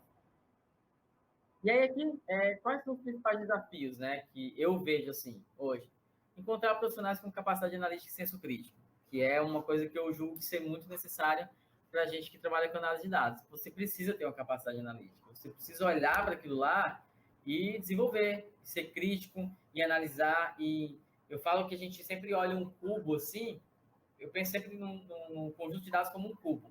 E aí, a primeira vez que eu vou olhar para ele, eu olho de frente. Olhei tudo de frente, agora vamos virar a perspectiva, vamos olhar de lado. Agora vamos olhar de cima, vamos olhar de baixo. E aí eu começo a olhar de várias perspectivas, porque alguma coisa a gente vai encontrar. Desenvolver a capacidade analítica, desenvolver o senso crítico, de imaginar que tem algo ali para você descobrir ou que tem algo errado. Tá? Encontrar profissionais que estejam dispostos a desaprender e aprender novamente. Então, eu já tive profissionais da minha equipe que disseram o seguinte, e ainda tenho. Não, eu trabalho com SAS há 10 anos e eu não vou aprender R, não. Não, mas eu quero tirar o SAS aqui porque ele está me custando 500 mil por ano e eu quero colocar o R. Não, mas eu não vou aprender. Se você quiser, contrata outro. Então, assim, eu acho que a gente, né, tá difícil hoje encontrar profissionais que estão dispostos a aprender e desaprender. Está melhorando, tá? Já foi pior, mas ainda tem uma dificuldade. Conscientizar as empresas referente à necessidade de investimentos em infraestrutura e tecnologia, que é aquilo que eu já falei. Não adianta as empresas contratarem, pagar lá 10, 15 mil para um cientista de dados, para um estatístico, para um analista, e aí quando o profissional chega lá, ele fica frustrado porque ele não tem infra, ele não tem tecnologia, qualquer acesso à base de dados ele precisa pedir ajuda da TI. Aí a TI agora com essas histórias de LGPD não quer mais passar informação, quer criptografar tudo, e aí a gente fica de mãos atadas. Então a gente tem que ter infra, a gente tem que ter acesso, a gente tem que ter tecnologia. Senão você vai continuar pegando grandes arquivos, quebrando em 10, 15, 20 pedaços para poder trabalhar no Excel, porque você não consegue analisar um conjunto de dados gigante, né? Empresas dispostas a treinar e capacitar profissionais que não estão prontos. Eu vi, até bem pouco tempo atrás, empresas que contratam ali o profissional, passou 3, 6 meses, a pessoa não aprendeu, não está apta, demite e contrata outro. Eu já vi gestores demitirem equipes inteiras e contratarem equipes inteiras. Funciona? A maioria das vezes não. Não é aí, entendeu? Eu sou muito mais a favor da empresa treinar e capacitar, os gestores se prepararem para treinar e capacitar, do que você ficar fazendo turnover o tempo todo, você vai perder tempo para poder trabalhar com a sua equipe e entregar o resultado. Coletar, armazenar e analisar dados, né? Como eu falei ali, a gente está só coletando e armazenando, e aí a hora que a gente for analisar, a gente vai se deparar com vários problemas, assim. Compreender todo o ecossistema e ferramentas de Big Data que vão entrando, cada vez aparece uma ferramenta nova diferente, e o que algumas empresas, algumas não, muitas têm tentado fazer, é aquele negócio assim, ó, eu quero fazer, mas eu não estou me esforçando. Eu quero emagrecer, mas eu não estou me alimentando direito e não estou fazendo exercício. Que é migrar do sistema tradicional de coleta e armazenamento para uma estrutura de Big Data. Então, eu quero ser rápido, eu quero ser ágil, eu quero tomar decisão baseada em dados, eu quero ser data-driven, eu quero tudo isso. Mas eu não quero pagar o salário adequado para o profissional, eu não quero investir em infra, eu não quero mudar a cultura da empresa, eu quero continuar tomando decisões como tomava no passado, e aí eu quero migrar, mas eu não estou fazendo esforço nenhum. Então, a gente está nessa transição, e isso vale, gente, para empresa de vários tamanhos. Não é só empresa pequena e média, não. Tem muita empresa grande aí patinando, tá? Estava até falando com a Lídia aí um pouco antes, que eu tenho alguns empregos não, alguns amigos que trabalham em empresas multinacionais, inclusive fora do país, isso não é uma coisa só no Brasil, que estão patinando muito, empresas grandes que estão sofrendo para migrar para o Big Data e ainda trabalham com análise em planilhas Excel. Eu não tenho nada contra o Excel, tá? Viu, Lídia? Não tenho nada contra o Excel. Trabalhei muito com ele e ainda trabalho para algumas coisas. Mas quando a gente está falando de um grande... Saber. Hã? Muito bom saber. Não tenho nada contra, não. Já me ajudou demais. Mas quando a gente está falando, por exemplo, de um volume de 200 milhões de linhas, eu acho que fica um pouco difícil trabalhar com Excel. A gente perde muito, né? Assim, não dá para ser tão rápido assim. Quando a gente trabalha com um volume muito grande desse, eu posso ir, por exemplo, para um R da vida, instalar um pacote de Big Data, que é o Big Memory, e processar isso em segundos, entendeu? No Excel não dá para fazer isso daí, mas a ferramenta é ótima, tá? Senão você vai me apagar aqui do negócio aqui agora já. Peraí, eu tô rindo aqui. Vamos lá. Tá rindo, né? Eu sou uma fã do Excel, o que você fala aí do R, do Python, eu concordo com você. O Excel hoje ele é uma ferramenta que me atende muito, mas eu estudo sim Python, estudo até o Tableau. Isso aí. Eu acho que a gente tem que ser. Você não está me ouvindo? Estou te ouvindo. Você está me ouvindo? O Cristiano não está conseguindo me ouvir. Eu estou te ouvindo. Você não botou. É estranho. Espera aí que eu vou desconectar, conectar rapidinho. Peraí. Tá bom. Bom, voltei. Agora tudo. Tá bom. Então, eu li um artigo há um tempo atrás, depois eu me lembro para eu compartilhar com você, que o cara fala que o cientista de dados, o cara que trabalha com dados, ele é o Batman ou o Superman? E aí ele fala que o Super-Homem, ele é um cara com poder, ele tem um poder, ele tem, né, ele consegue ver através da porta, ele consegue voar, e o cientista de dados não consegue. O cara que trabalha com dados, ele não é um super-homem. Deixa eu botar até minha câmera aqui que eu tô falando com vocês. Vocês estão me vendo agora? Eu não tô vendo, não. Agora sim. Então, ele fala que quem trabalha em cientista de dados, quem trabalha com dados, na verdade é um Batman, porque é como se a gente tivesse aquele cinto do Batman e que ele vai usando os objetos dele conforme a necessidade. Ele usa mais, o Batman usa mais a inteligência e a estratégia do que a força. E o Super-Homem usa mais a força do que a estratégia e a inteligência. Então, eu acho, tudo que você está falando, eu concordo com você, que é exatamente isso. A gente tem que ter, quem trabalha com dados, tem que ter uma caixinha de ferramenta e puxando ela. Você não precisa ser um especialista naquela ferramenta, mas você tem que saber qual ferramenta vai te atender, né? E eu uso hoje o Excel na minha vida muito porque ela me atende demais. E qualquer empresa que eu vá hoje para fazer uma consultoria tem o Excel instalado, né? Então, por isso que eu uso muito o Excel, que eu acho que ela é aquele coringa, sabe? Aquela carta coringa, aquela carta que vai te ajudar em várias situações. E aí você falou realmente do limite de linhas do Excel, né? Da performance dela. Realmente, eu tenho encontrado vários clientes com o mesmo problema, e a dica que eu dou é o Power Pivot. Muita gente ainda não conhece, mas ele está dentro do Excel. É me perdeu a palavra. Qual é o nome do Power Pivot? Não é um aplicativo, qual é o nome? É um suplemento. Um suplemento. Perdi a palavra. É um suplemento dentro do Excel que vai te ajudar a trabalhar com milhões de linhas e melhorar o seu desempenho. E, enfim, aí eu até falo, por isso que a gente está fazendo o Excel Weekend, que é um encontro, um super treinamento em janeiro sobre a ferramenta Excel, em que a gente vai trazer o Power Pivot, vamos trazer também inteligência artificial, não, inteligência IoT, né? Internet das coisas dentro do Excel, para mostrar o quanto que essa ferramenta é versátil, o quanto que ela é capaz de performar muito bem, enfim. Mas eu entendo do seu lado, tá? Mas eu tenho que defender o meu Excel. Claro, né? Claro. Mas eu ainda uso também para algumas coisas que não precisa de um processamento muito alto. E usei durante muito tempo na minha vida. Já me salvou muito, tá? Muito. Mas eu já sofri demais em pegar conjuntos muito grandes, assim, ó. Vou analisar o ano inteiro. Vou analisar o ano inteiro de um processo. E aí não dava, eu tive que quebrar por mês. Fazer 12 arquivos. Janeiro, fevereiro, março, abril. Não dava. Não tinha como, entendeu? Não. Mas aí foi isso aí.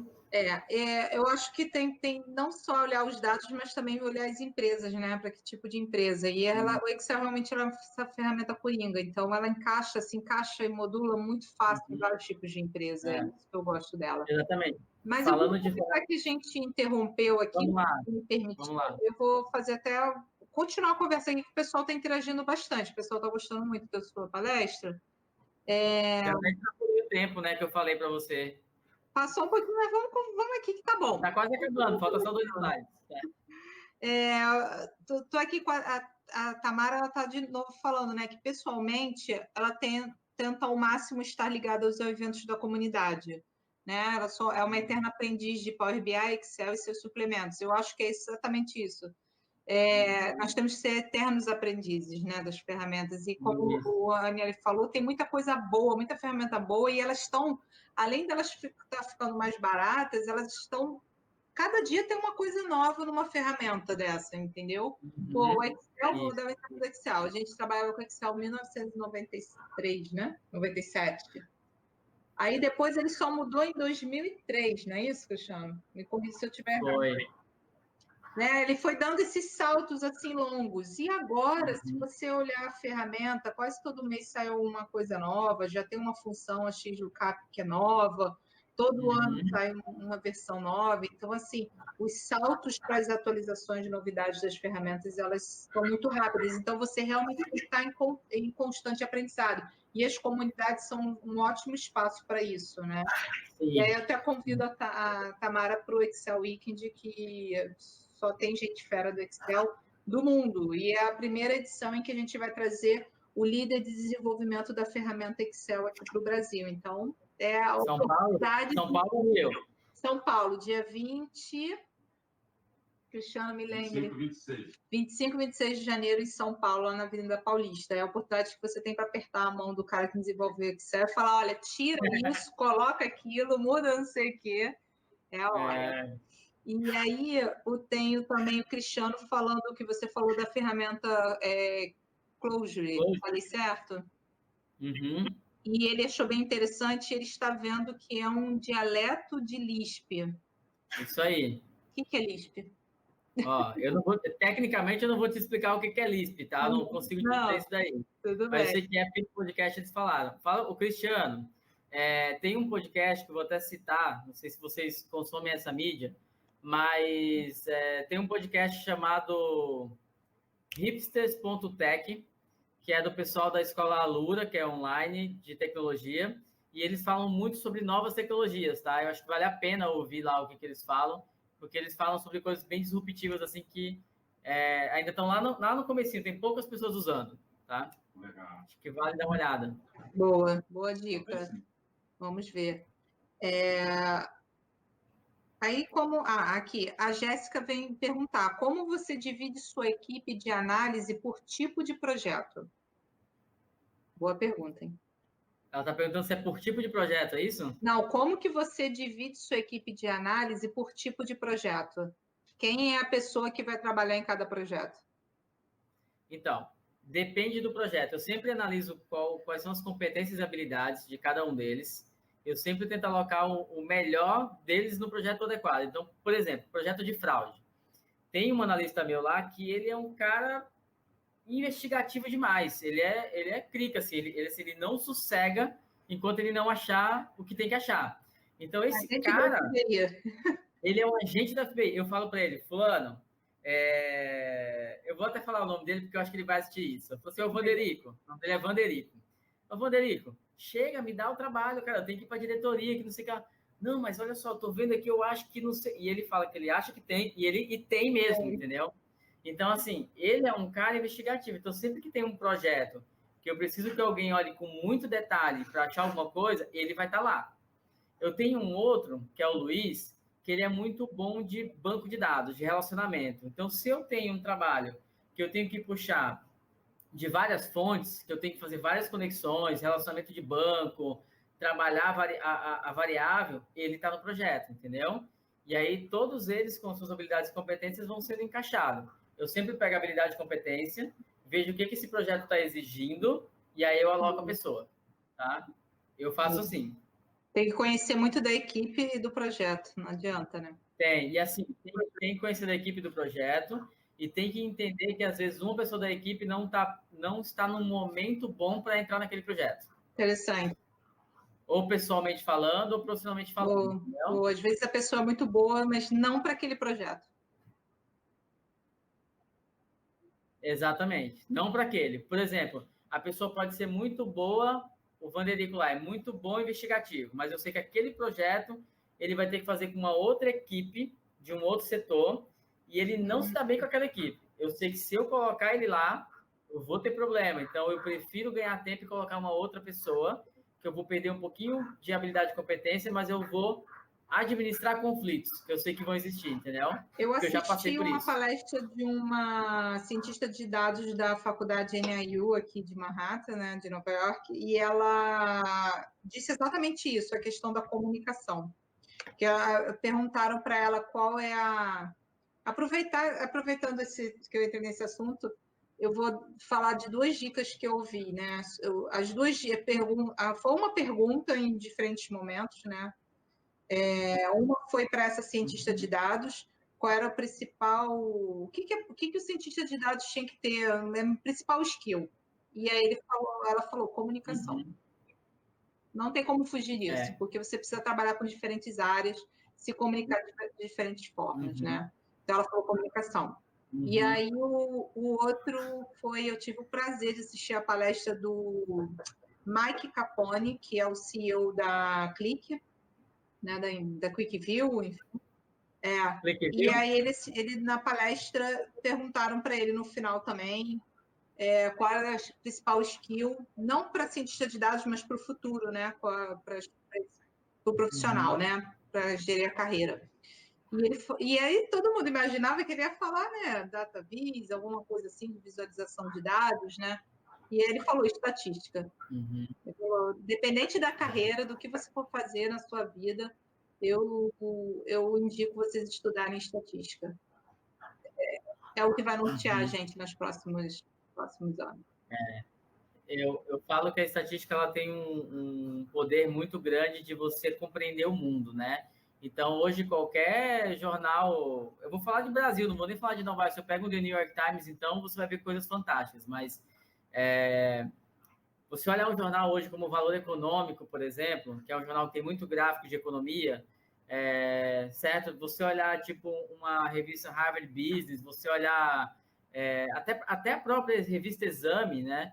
Você tem gráficos que você olha, que você não tiver um mínimo de educação para ler aquilo, você não lê. Você não sabe o que Concordo. está ali, entendeu? Se eu pego um The New York Times, por exemplo, eu pego, se eu não sou, não basta ler um eixo XY, não é isso. Você tem que interpretar o que está ali e entender o contexto. Se você não tiver essa alfabetização estatística, você vai começar a ser, se é o meu ponto de vista, você vai começar a ficar um pouco de fora de o que está acontecendo no mundo, tá? Eu já escrevi alguns textos sobre isso, sobre alfabetização estatística e sobre pensamento estatístico, tá? E aí eu defendo muito a ideia de ter estatística básica na escola, no ensino médio e no ensino fundamental. Não é estatística que o estatístico vê, mas é uma estatística para entender a sociedade. Isso não existe aqui. Eu sei que em Portugal tem Legal. algumas iniciativas dessas, tá? Tem um projeto muito bacana chamado Por Data, tudo junto, pordata.pt. Entre nesse site, lá tem uma plataforma para crianças, inclusive, para você aprender com dados do país. Como é que está a economia do país, como é que está a educação, como é que está a pobreza, como é que está a política. Bem legal, tá? Acho que vale a pena olhar. Eu defendo muito Eu também, eu tenho aqui nos Estados Unidos tem a sigla STEM, né, que eles tentam, já é bem antiga aqui, mas eles estão querendo ampliar isso, né, a educação americana, ela não é muito focada igual a nossa, tipo história, o americano realmente é uma pessoa difícil de entender história, geografia então, pior ainda, eles acreditam que o mundo é dividido entre os Estados Unidos e os outros. Sempre conto a história das pessoas, sempre me perguntam como é que vai o estado da Venezuela, porque as pessoas acreditam que a Venezuela é um estado brasileiro, porque eles acreditam que está tudo ali embaixo, tudo Caramba. é uma coisa. Teve uma colega que ela falou assim, nossa, o seu sotaque é diferente dos latinos, né, de quem fala espanhol, né, que eu costumo ver. Eu falei, porque na verdade a minha língua, meu idioma natal é o brasileiro, é o português. Português, mas vocês não falam espanhol. Eu falei, não, o Brasil fala português, né? Enfim, eles não têm essa noção, mas eles são muito bom raciocínio, lógica. Isso vem por conta daquela sigla STEM, que é Science, Tecnologia, Engenharia, né? E Matemática. Então, eles focam muito Matemática, STEAM, né? e eles focam muito nesses ensinos. Então, se você vai estudar filosofia, se você quer ser um escritor, que tem uma faculdade para se tornar escritor aqui nos Estados Unidos, né? Muito famosa ela. Você vai ter que passar por algumas dessas informações em uma dessas siglas, entendeu? Eu tenho trabalhado com o pessoal e eu vou te dizer que eu patino muito mais na área de análise de estatística do que os meus colegas americanos, né? Porque eles têm umas noções assim, e o que você falou das aulas, né? As aulas, quando a gente tem de estatística, é até dado do real. A gente teve um caso muito famoso nas eleições Isso. americanas, que foram as eleições do. Porque é diferente, né? Não é pelo número de voto aqui, né? As eleições presidenciais, é pelo poder do seu estado. Então, a gente teve que fazer uma análise sobre uma Estado, das né? eleições em que o presidente ele ganhou no estado, e aí por isso ele ia ganhar a eleição, mas ele pediu a recontagem, foi um pedindo a recontagem, porque eles usaram de números da lei para pedir essa recontagem, mas os números, os dados, a estatística estavam mostrando que o outro era o vencedor da campanha. E a gente analisa esses dados em casa, assim, vamos lá, vamos pegar, vamos discutir, vamos falar, que é dados reais, não adianta a gente falar aula de estatística, quer me irritar? Se eu jogar o dado 2 vezes, qual a chance de sair o número 6? Gente, aonde eu vou usar isso no dia a dia do meu trabalho? Entendeu? É diferente de chegar, olha, a população brasileira tem tantos milhões de pessoas, os dados dizem que nasce tanto 2 filhos por família, qual é a chance de daqui a 10 anos a população crescer tantos por cento? Sei lá, algumas coisas assim mais reais da nossa sociedade, né? É isso aí. Eu nunca tive que calcular a probabilidade de carta aqui no trabalho. Nunca tive que calcular a probabilidade de tirar uma carta aqui no trabalho. Mas, enfim, a professora, né? Porque a minha aula de estatística foi assim, no papel, não usei ferramenta nenhuma. E agora eu estou fazendo uma aula de SQL, de programação aqui, né? De código SQL, que a semana que vem a prova eu vou ter que fazer no papel. Eu fico assim chocada com essas coisas, mas vamos lá. Como se alguém chegasse dentro de uma reunião para a gente, né, e falasse assim: faz um código aí de SQL para eu ver, sabe, no papel. Não existe isso.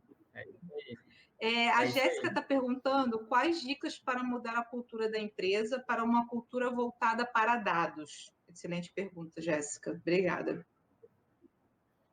Muito boa pergunta, muito boa. Jéssica, a primeira coisa que você tem que começar a fazer, isso tem que virar prática, vá a todas as reuniões com dados na mesa, coloque dados na mesa, dados e informações.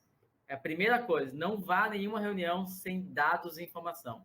Porque a partir do momento que você começa a mostrar esses dados, tudo começa a clarear. É muito fácil para um gestor falar algo diferente do que ele não conhece, que ele acha. Se você falar para ele, por exemplo, que nascem 2 crianças a cada casal, por exemplo, ele fala assim, não, mas nascem 7.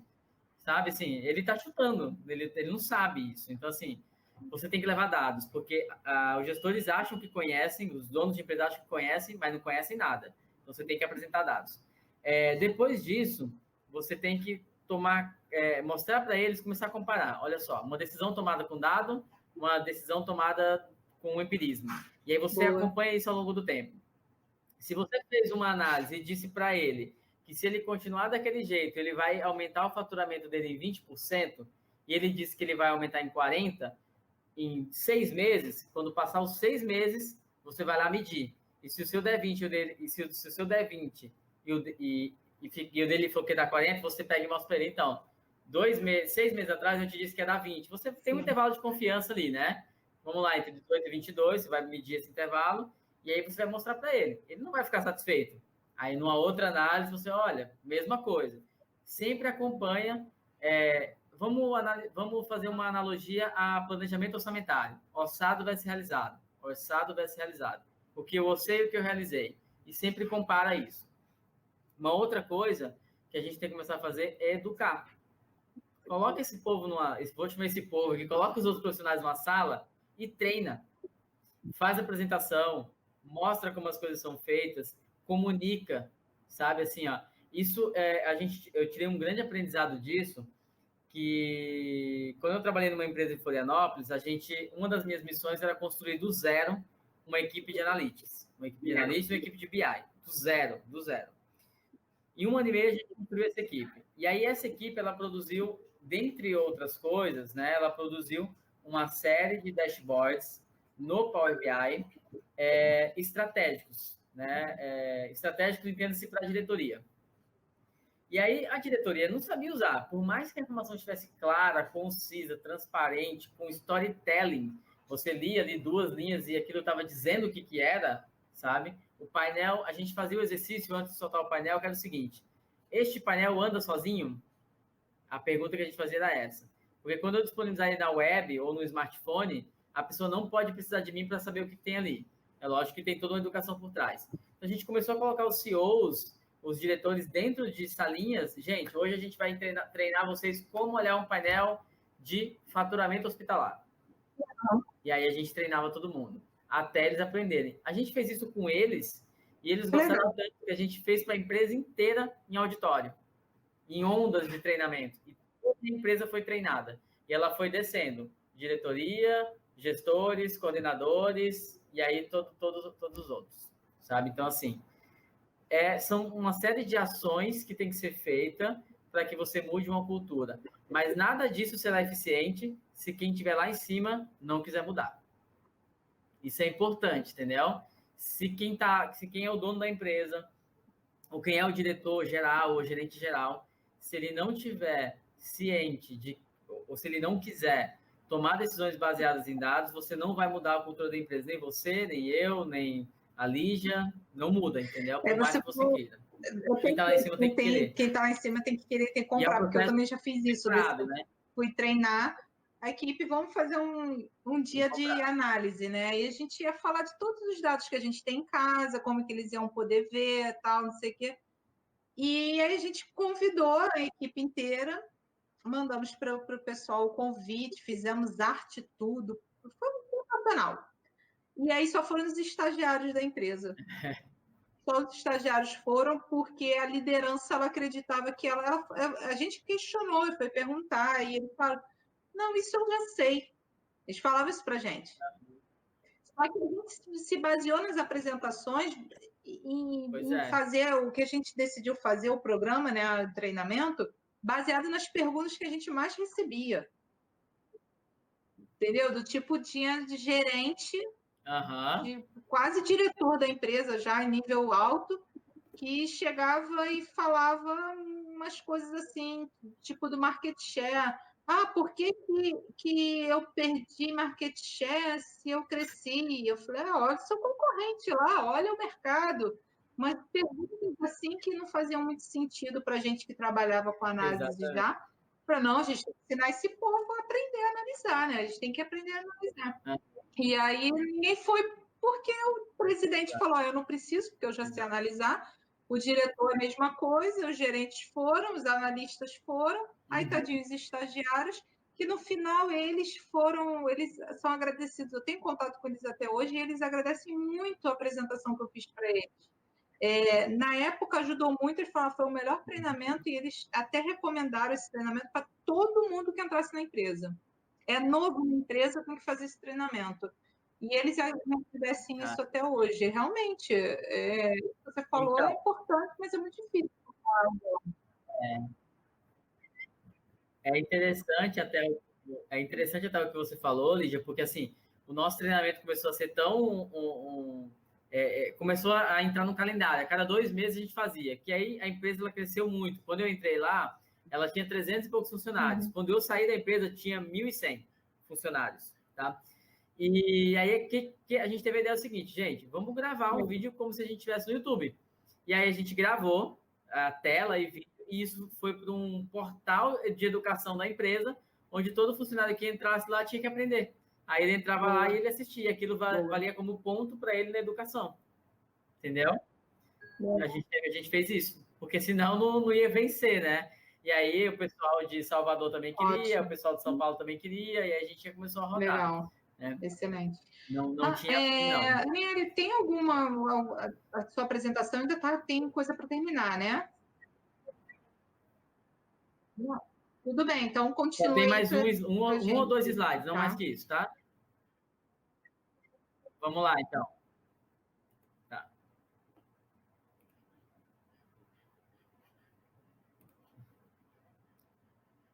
Então, saindo daqui dos desafios, né? E aí agora é o seguinte, como se preparar para o futuro? Tem N formas de você se preparar para trabalhar com Big Data, para trabalhar com análise de dados, né? E por aí vai. Eu trouxe algumas que eu costumo usar e algumas dicas. Então, a primeira, eu até vi isso num vídeo da Lídia, que é o seguinte, leia muito. E aí, infelizmente, eu coloquei só uns livros de Big Data aqui. Mas o ler muito, quem trabalha com análise de dados, tem que ler muito, vai ter que ler tudo, ler sobre várias coisas. Você tem que ler sobre economia, você tem que ler sobre administração, você tem que ler sobre programação, você tem que ler sobre coisas aleatórias. Eu mesmo costumo ler muitos artigos diversos. Vejo tem algumas revistas digitais que a empresa assina, eu também leio. E leio coisas aleatórias mesmo assim, sei lá. A Lídia comentou no vídeo dela sobre Sapiens, né? Um livro que eu quero muito ler, tenho, mas ainda não comecei. Mas recentemente li livros de empresa, li livros de casos de sucesso, li livros sobre mitologia nórdica, sobre história. O negócio você tem que cada vez mais consumir material para você poder fazer conexões no futuro das suas análises de dados. Tudo é uma questão de conexão, tudo é uma questão de aprendizado.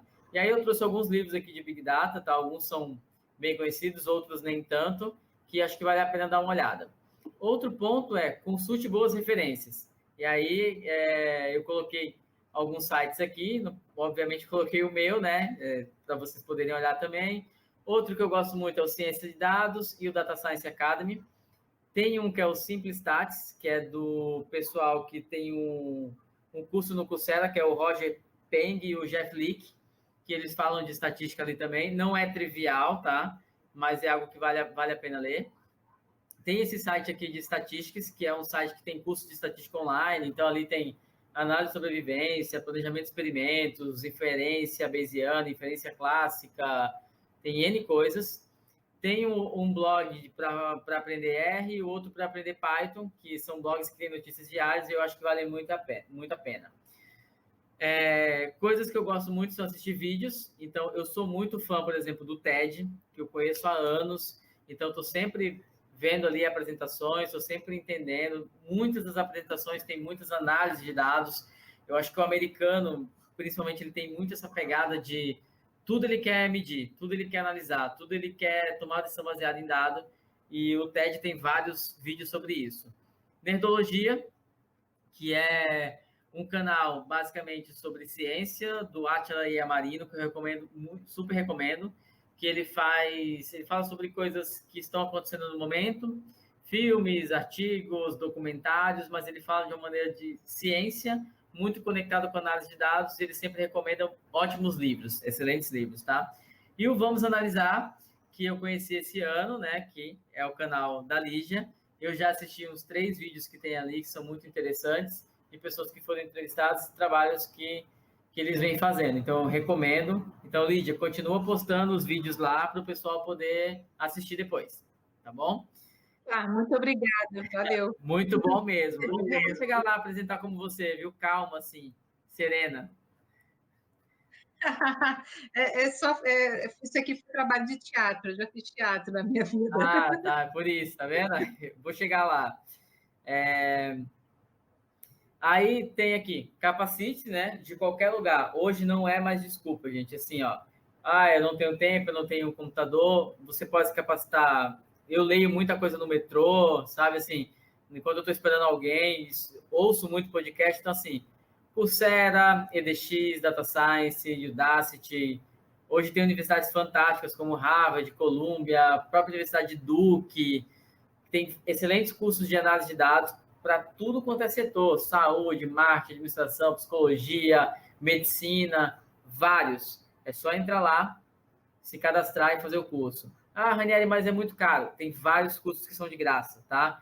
O que vai acontecer é você não ter aquele diploma certificado lá com carimbinho do Coursera ou da Harvard, porque você não pagou X dólares. Mas, sinceramente, eu já fiz alguns pagos.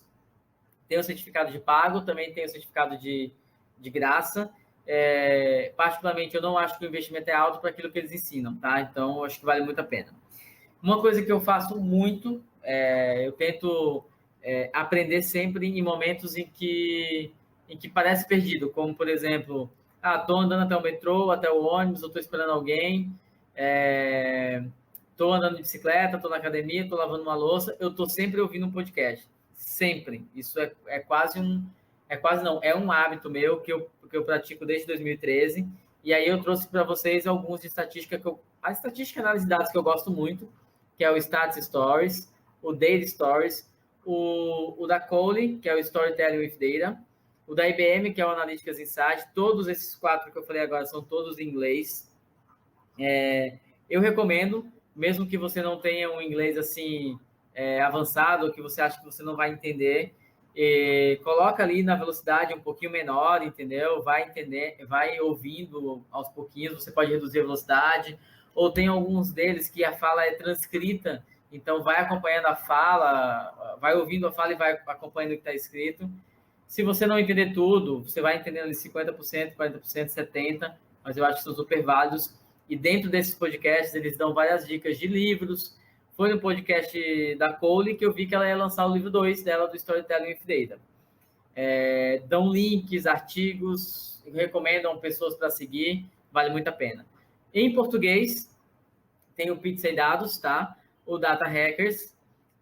Os dois basicamente... O Pizza e Dados fala sobre aplicações de estatística. O Data Hack já tem mais uma pegada de ciência de dados. Tem o Database Cache, que basicamente fala sobre bancos de dados e vários tipos de bancos e como eles se relacionam. Eu acho que para quem trabalha com análise de dados é importante saber. E o hipsters.com, que é o que eu citei ali para o Cristiano, para procurar novas tecnologias disruptivas, tá? Interaja com outras áreas, né? Eu acho super importante você interagir e aprender com outras áreas. Curiosamente, antes de ontem, eu recebi um contato de uma pessoa que me segue há um tempo já nas redes sociais, e ela pediu para eu ajudá-la a analisar um conjunto de dados que se trata de lesões de alunos de uma escola de circo. E aí ele estava me explicando como é que funciona essa questão de circo, o que tem a ver com treino, com lesão e por aí vai. É um outro mundo. Eu nunca trabalhei com análise de dados de circo.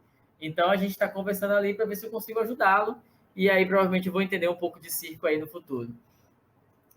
Curioso, e eu estou disposto a ver o que vai acontecer nisso aqui. Um outro trabalho que a gente fez foi medir a eficiência de 2 tipos de cirurgia cardíaca, que é a TAV e a BAV. Basicamente, uma cirurgia aberta, o médico ele abre você ao meio para você poder fazer a cirurgia, e a outra cirurgia é por vídeo. Então, eles enfiam uma câmerazinha e fazem a cirurgia. Então, eu tive que conversar com o médico, tive que conversar com o cardiologista, tive que entender como é que funciona esse processo, tive que entender taxa de morte que a pessoa tem depois de fazer esse processo, então eu tive que entender um pouquinho. E o outro é um trabalho que eu também fiz um projeto, que basicamente é estudar toda o agronegócio do estado de São Paulo para poder definir agrupamentos de municípios para determinadas culturas. Então, o que a gente fez? A gente analisou nos últimos 2 anos as culturas, agricultura, né? Pecuária e agricultura, nos municípios do estado de São Paulo, e a gente usou algumas técnicas estatísticas de agrupamento para poder agrupar esses municípios por similaridade e por desenvolvimento de culturas, para poder apoiar a tomada de decisão de políticas públicas do estado de São Paulo para investimento em cultura e pecuária. Então, assim, tive que aprender sobre agropecuária, sobre plantação, sobre geografia e várias outras coisas para poder fazer esse trabalho estatisticamente falando. E aqui, para fechar, eu trouxe competências, né, habilidades, vamos dizer assim, que a gente tem que desenvolver e que são muito importantes no mercado de trabalho e que a gente não aprende na faculdade, na universidade, e que estão se exigindo muito hoje. Então, eu trouxe aqui, até foi do Fórum Econômico Mundial, que eu venho utilizado. Eu, Ranieri, destaco essas 4 como muito importantes para quem trabalha com análise de dados, que é a capacidade de você resolver problemas complexos, muitas vezes problemas que até bem pouco tempo atrás nem existiam, de você ter esse pensamento crítico, como a gente falou, de você ter uma inteligência emocional absurda e cada vez maior, porque você vai trabalhar com pessoas que pensam diferente de você, que não têm o mesmo conhecimento que você, que estão em outras áreas que são difíceis de trabalhar e que você vai ter que explicar 1000 vezes o seu trabalho, porque a pessoa não vai entender e você vai ter que melhorar a sua comunicação para fazer a pessoa entender aquilo que você está fazendo. A sua capacidade de julgamento e tomada de decisão, né, que não adianta nada você trabalhar com uma série de análises de dados e você não ser capaz de tomar uma decisão. Você vai levar a sua análise de dados para o gestor e você vai esperar que ele tome a decisão. Quem vai tomar é você. E ele vai dizer se ele vai acatar ou não, né, porque ele não vai ter esse discernimento. E aí a gente tem as outras, que é criatividade, gestão de pessoas. Gestão de pessoas, eu falo assim, que você não precisa ser um gestor de fato, um coordenador, um gerente, um líder. Nem todo mundo quer essa posição, né? E às vezes quem chega lá quer voltar para poder trabalhar. Você pode ser um gestor da sua equipe, coordenar a sua equipe, entendeu? Ser uma pessoa conhecida como referência. Você tem que ter orientações para servir, né? Tá sempre disposto a entender o problema e poder solucionar. Habilidade de negociação, eu acho isso fundamental, você negociar, você entender o que tem que ser feito com quem está pedindo e você negociar prazo, negociar entregas, negociar a definição do que é pronto, do que não é pronto, tá? Como é que você vai trabalhar isso. E flexibilidade cognitiva, que nada mais do que você pensar fora da caixa, pensar numa ideia que não seja trivial, trazer uma solução inovadora, uma solução disruptiva. Então, para fechar, esse acho que é meu último slide, né? Então, para fechar, basicamente é isso. O profissional de análise de dados, ele, diante desse... Vou até voltar um pouquinho aqui, mas diante desse volume imenso, uma coisa que a gente tem que se preocupar é isso aqui. A gente tem o potencial de tomar decisões muito boas. Temos. Só que com um crescente volume de dados, a gente também está aumentando o nosso potencial de tomar decisões ruins, rápido e eficiente. E a gente está causando um impacto muito grande em tudo que a gente está fazendo. Só para dar um exemplo bem claro para encerrar isso, recentemente eu recebi uma demanda da alta gestão da empresa que eu trabalho e a gente tinha que fazer uma análise. E essa análise, ela pode mudar o rumo da empresa, tá? Para dar a dimensão do negócio. E aí eu cheguei para a pessoa que pediu e falei assim, eu preciso de umas 8 horas para fazer essa análise com a minha equipe. Isso eu selecionando 3 pessoas. Colocar o entendimento todo na mesa e fazer. Isso era umas 6 horas da tarde. Então eu falei, então amanhã eu entrego. Aí a pessoa falou para mim o seguinte, não pode ser amanhã, tem que entregar hoje. Porque amanhã de manhã a gente vai estar na reunião. E o prédio da empresa fecha às 10. E a gente não pode ficar lá, né? Eu falei, não tem como, tem que ser amanhã. Aí a pessoa, não, tem que ser hoje. Ok, a gente vai correr o risco, a gente pode errar, e a decisão que a gente vai tomar para a empresa é muito grande. Não, façam.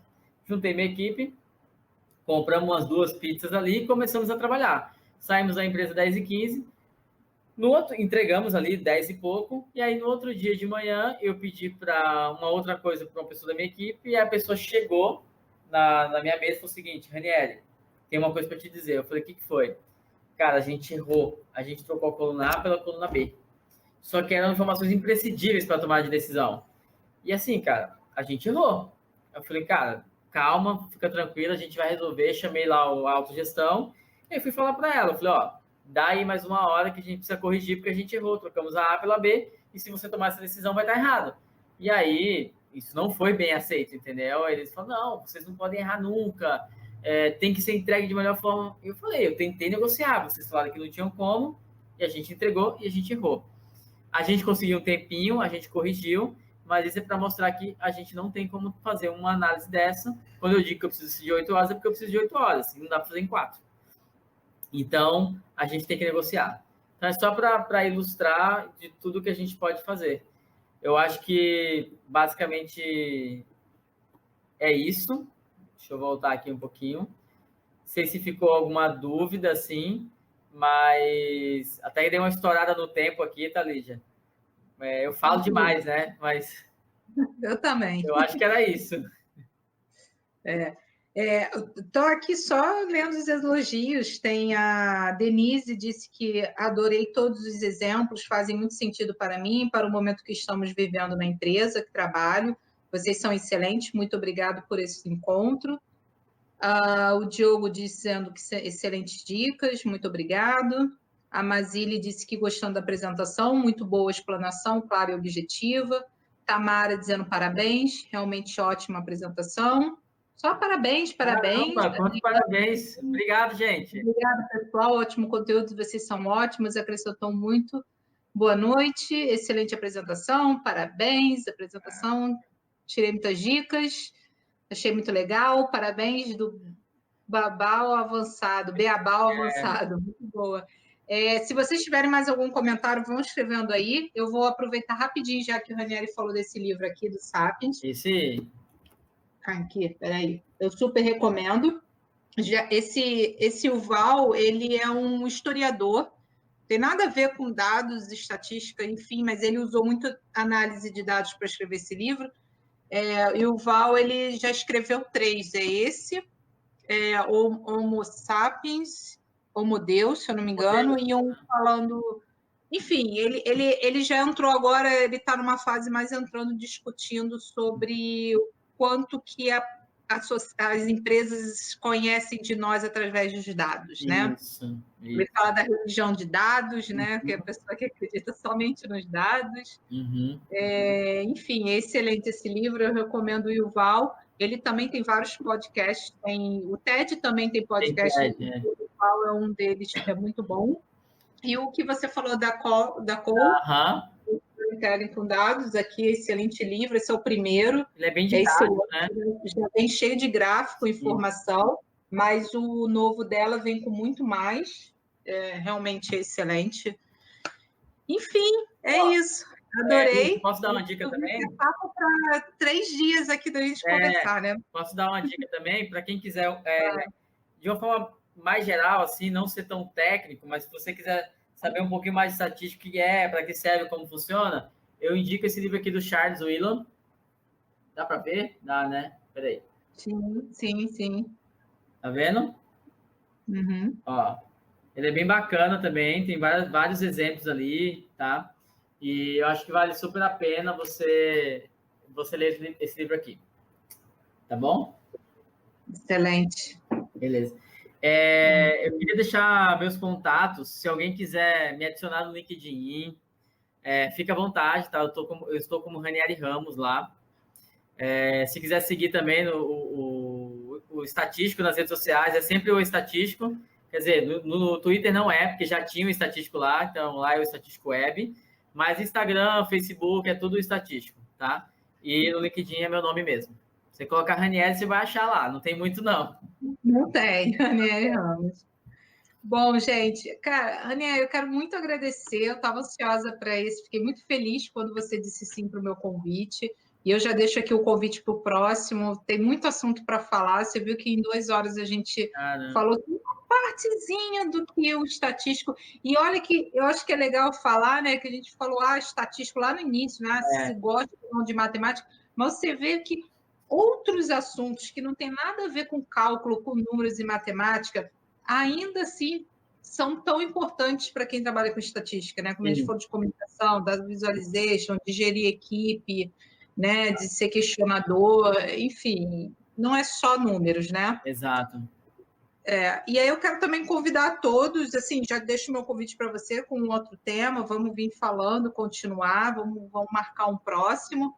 E aí eu convido a todos também para pro que eu estou organizando, né? Vou escrever aqui embaixo o Excel Weekend, para vocês conhecerem.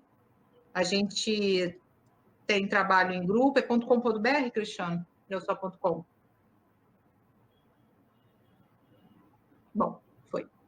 E aí, enfim, tentem falar com as suas empresas, levem a equipe, que vai ser sensacional. E aí também eu vou aproveitar e botar aqui o link dos próximos webinars, que vão ser em novembro.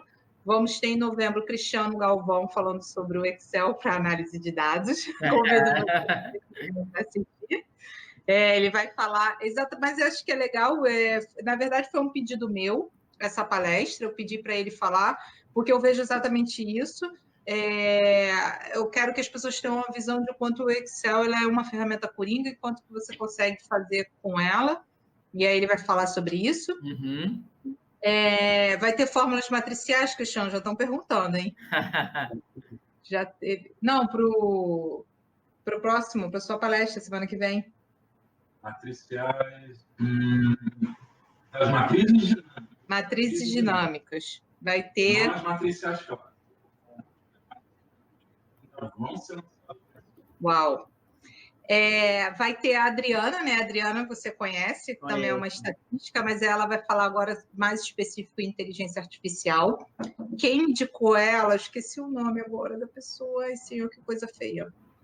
Mas já foi presidente do COSE, se eu não me engano. Enfim. Depois tem o Gerson. Não, Gerson não. É o Marcos Ripper, porque eles são tão amigos e também são do Sul, sempre troco o nome deles. O Marcos Ripper vai falar sobre KPIs, métricas, é muito importante nesse mundo de dados. A gente tem vários dados, várias informações e o que é importante trazer. E para finalizar, a gente vai falar sobre... Ai, gente, deixa eu pegar aqui minha colinha, porque eu não lembro de tudo, não, tô ficando velha. O Felipe, que vai falar sobre análise de sentimento, que é bem o que você falou aí do Twitter, do Facebook. Sim. Bom, gente, enfim, a Adriana é a Jedi mesmo. Aproveitem a Adriana, ela é sensacional, tá, gente? Óbvio, posso falar gente. Que eu sou amigo particular dela, já fui em vários eventos com ela, e ela manda muito bem. Boa. A Ranieri falou da pizza didática, muito bom. As fórmulas matriciais que o Xan já explicou. A Adriana Jedi, ela mesma. Ela é muito top. Ela é. Perdi o medo de estatística com ela. Que legal, que bom. E ela já falou comigo, a gente vem conversando, e ela falou, olha, se prepara que vai ser uma coisa bem animada e para cima. Bem fácil da gente conversar sobre inteligência artificial. E a Jéssica agradece. A Adriana entrou? Ela está aqui? Não, tá não. É outra Adriana essa aí. Outra Adriana. Eu falei, ué, ela tá aqui. Então, gente, poxa, quer falar mais alguma coisa, as últimas palavras, para a gente fechar o webinar? Quero agradecer, quero dizer que quando você me convidou para participar, e você já me seguia, e eu olhei onde você estava, eu falei, caramba, será que é comigo mesmo? Ela tá lá no hemisfério norte, me convidar para participar disso, vou falar, achei que não era, tá? Tô sendo bem sincero. Aí a gente topou ali, mais de um mês a gente combinou isso, né? E deu super certo. Eu agradeço a oportunidade de te conhecer, de conhecer o seu trabalho, de conhecer o que você faz. Quero, num outro momento, depois de entender como é que você chegou aí. Eu sei que você já me contou um pouquinho, porque eu tenho algumas ideias aqui em mente, acho que a gente tem que conversar. E agradecer assim, a oportunidade, né, de falar para quem te segue, para quem já acompanha o seu trabalho e para tudo que você já desenvolveu aí ao longo da sua carreira, que eu acho que é bem bacana. Poxa, muito obrigada. Eu que fico feliz e honrada de te conhecer, e em janeiro eu já deixo marcado aí um café. Na verdade, em janeiro fica mais fácil. Eu estarei no Brasil e aí a gente marca um café. Beleza. Minha irmã mora no Rio, eu vou estar hospedada na casa dela, e aí fica mais fácil da gente se encontrar e marcar um café para a gente se ver pessoalmente, porque a gente só se conhece pela internet. Muito obrigada e, enfim, adorei. A gente tem muito o que conversar. E agradeço a todos pela participação, pela presença, pela paciência, porque 2 horas de webinar, porque foi muito bom. Senão não duraria nem meia hora. Falei demais. Falamos. Mas olha só, falamos. E eu ainda me policiei para fazer só 10 slides, hein? Não é uma porrada, mas vamos lá. Então, vamos repetir. Vamos fazer mais um webinar, porque tem muito assunto para a gente falar. Tá bom, então. Tá ótimo. Obrigado, viu? Valeu, eu que agradeço. Muito obrigada. Obrigada a todos pela presença. Tenham uma boa noite e até o próximo webinar, gente. Valeu. Boa noite, pessoal. Valeu.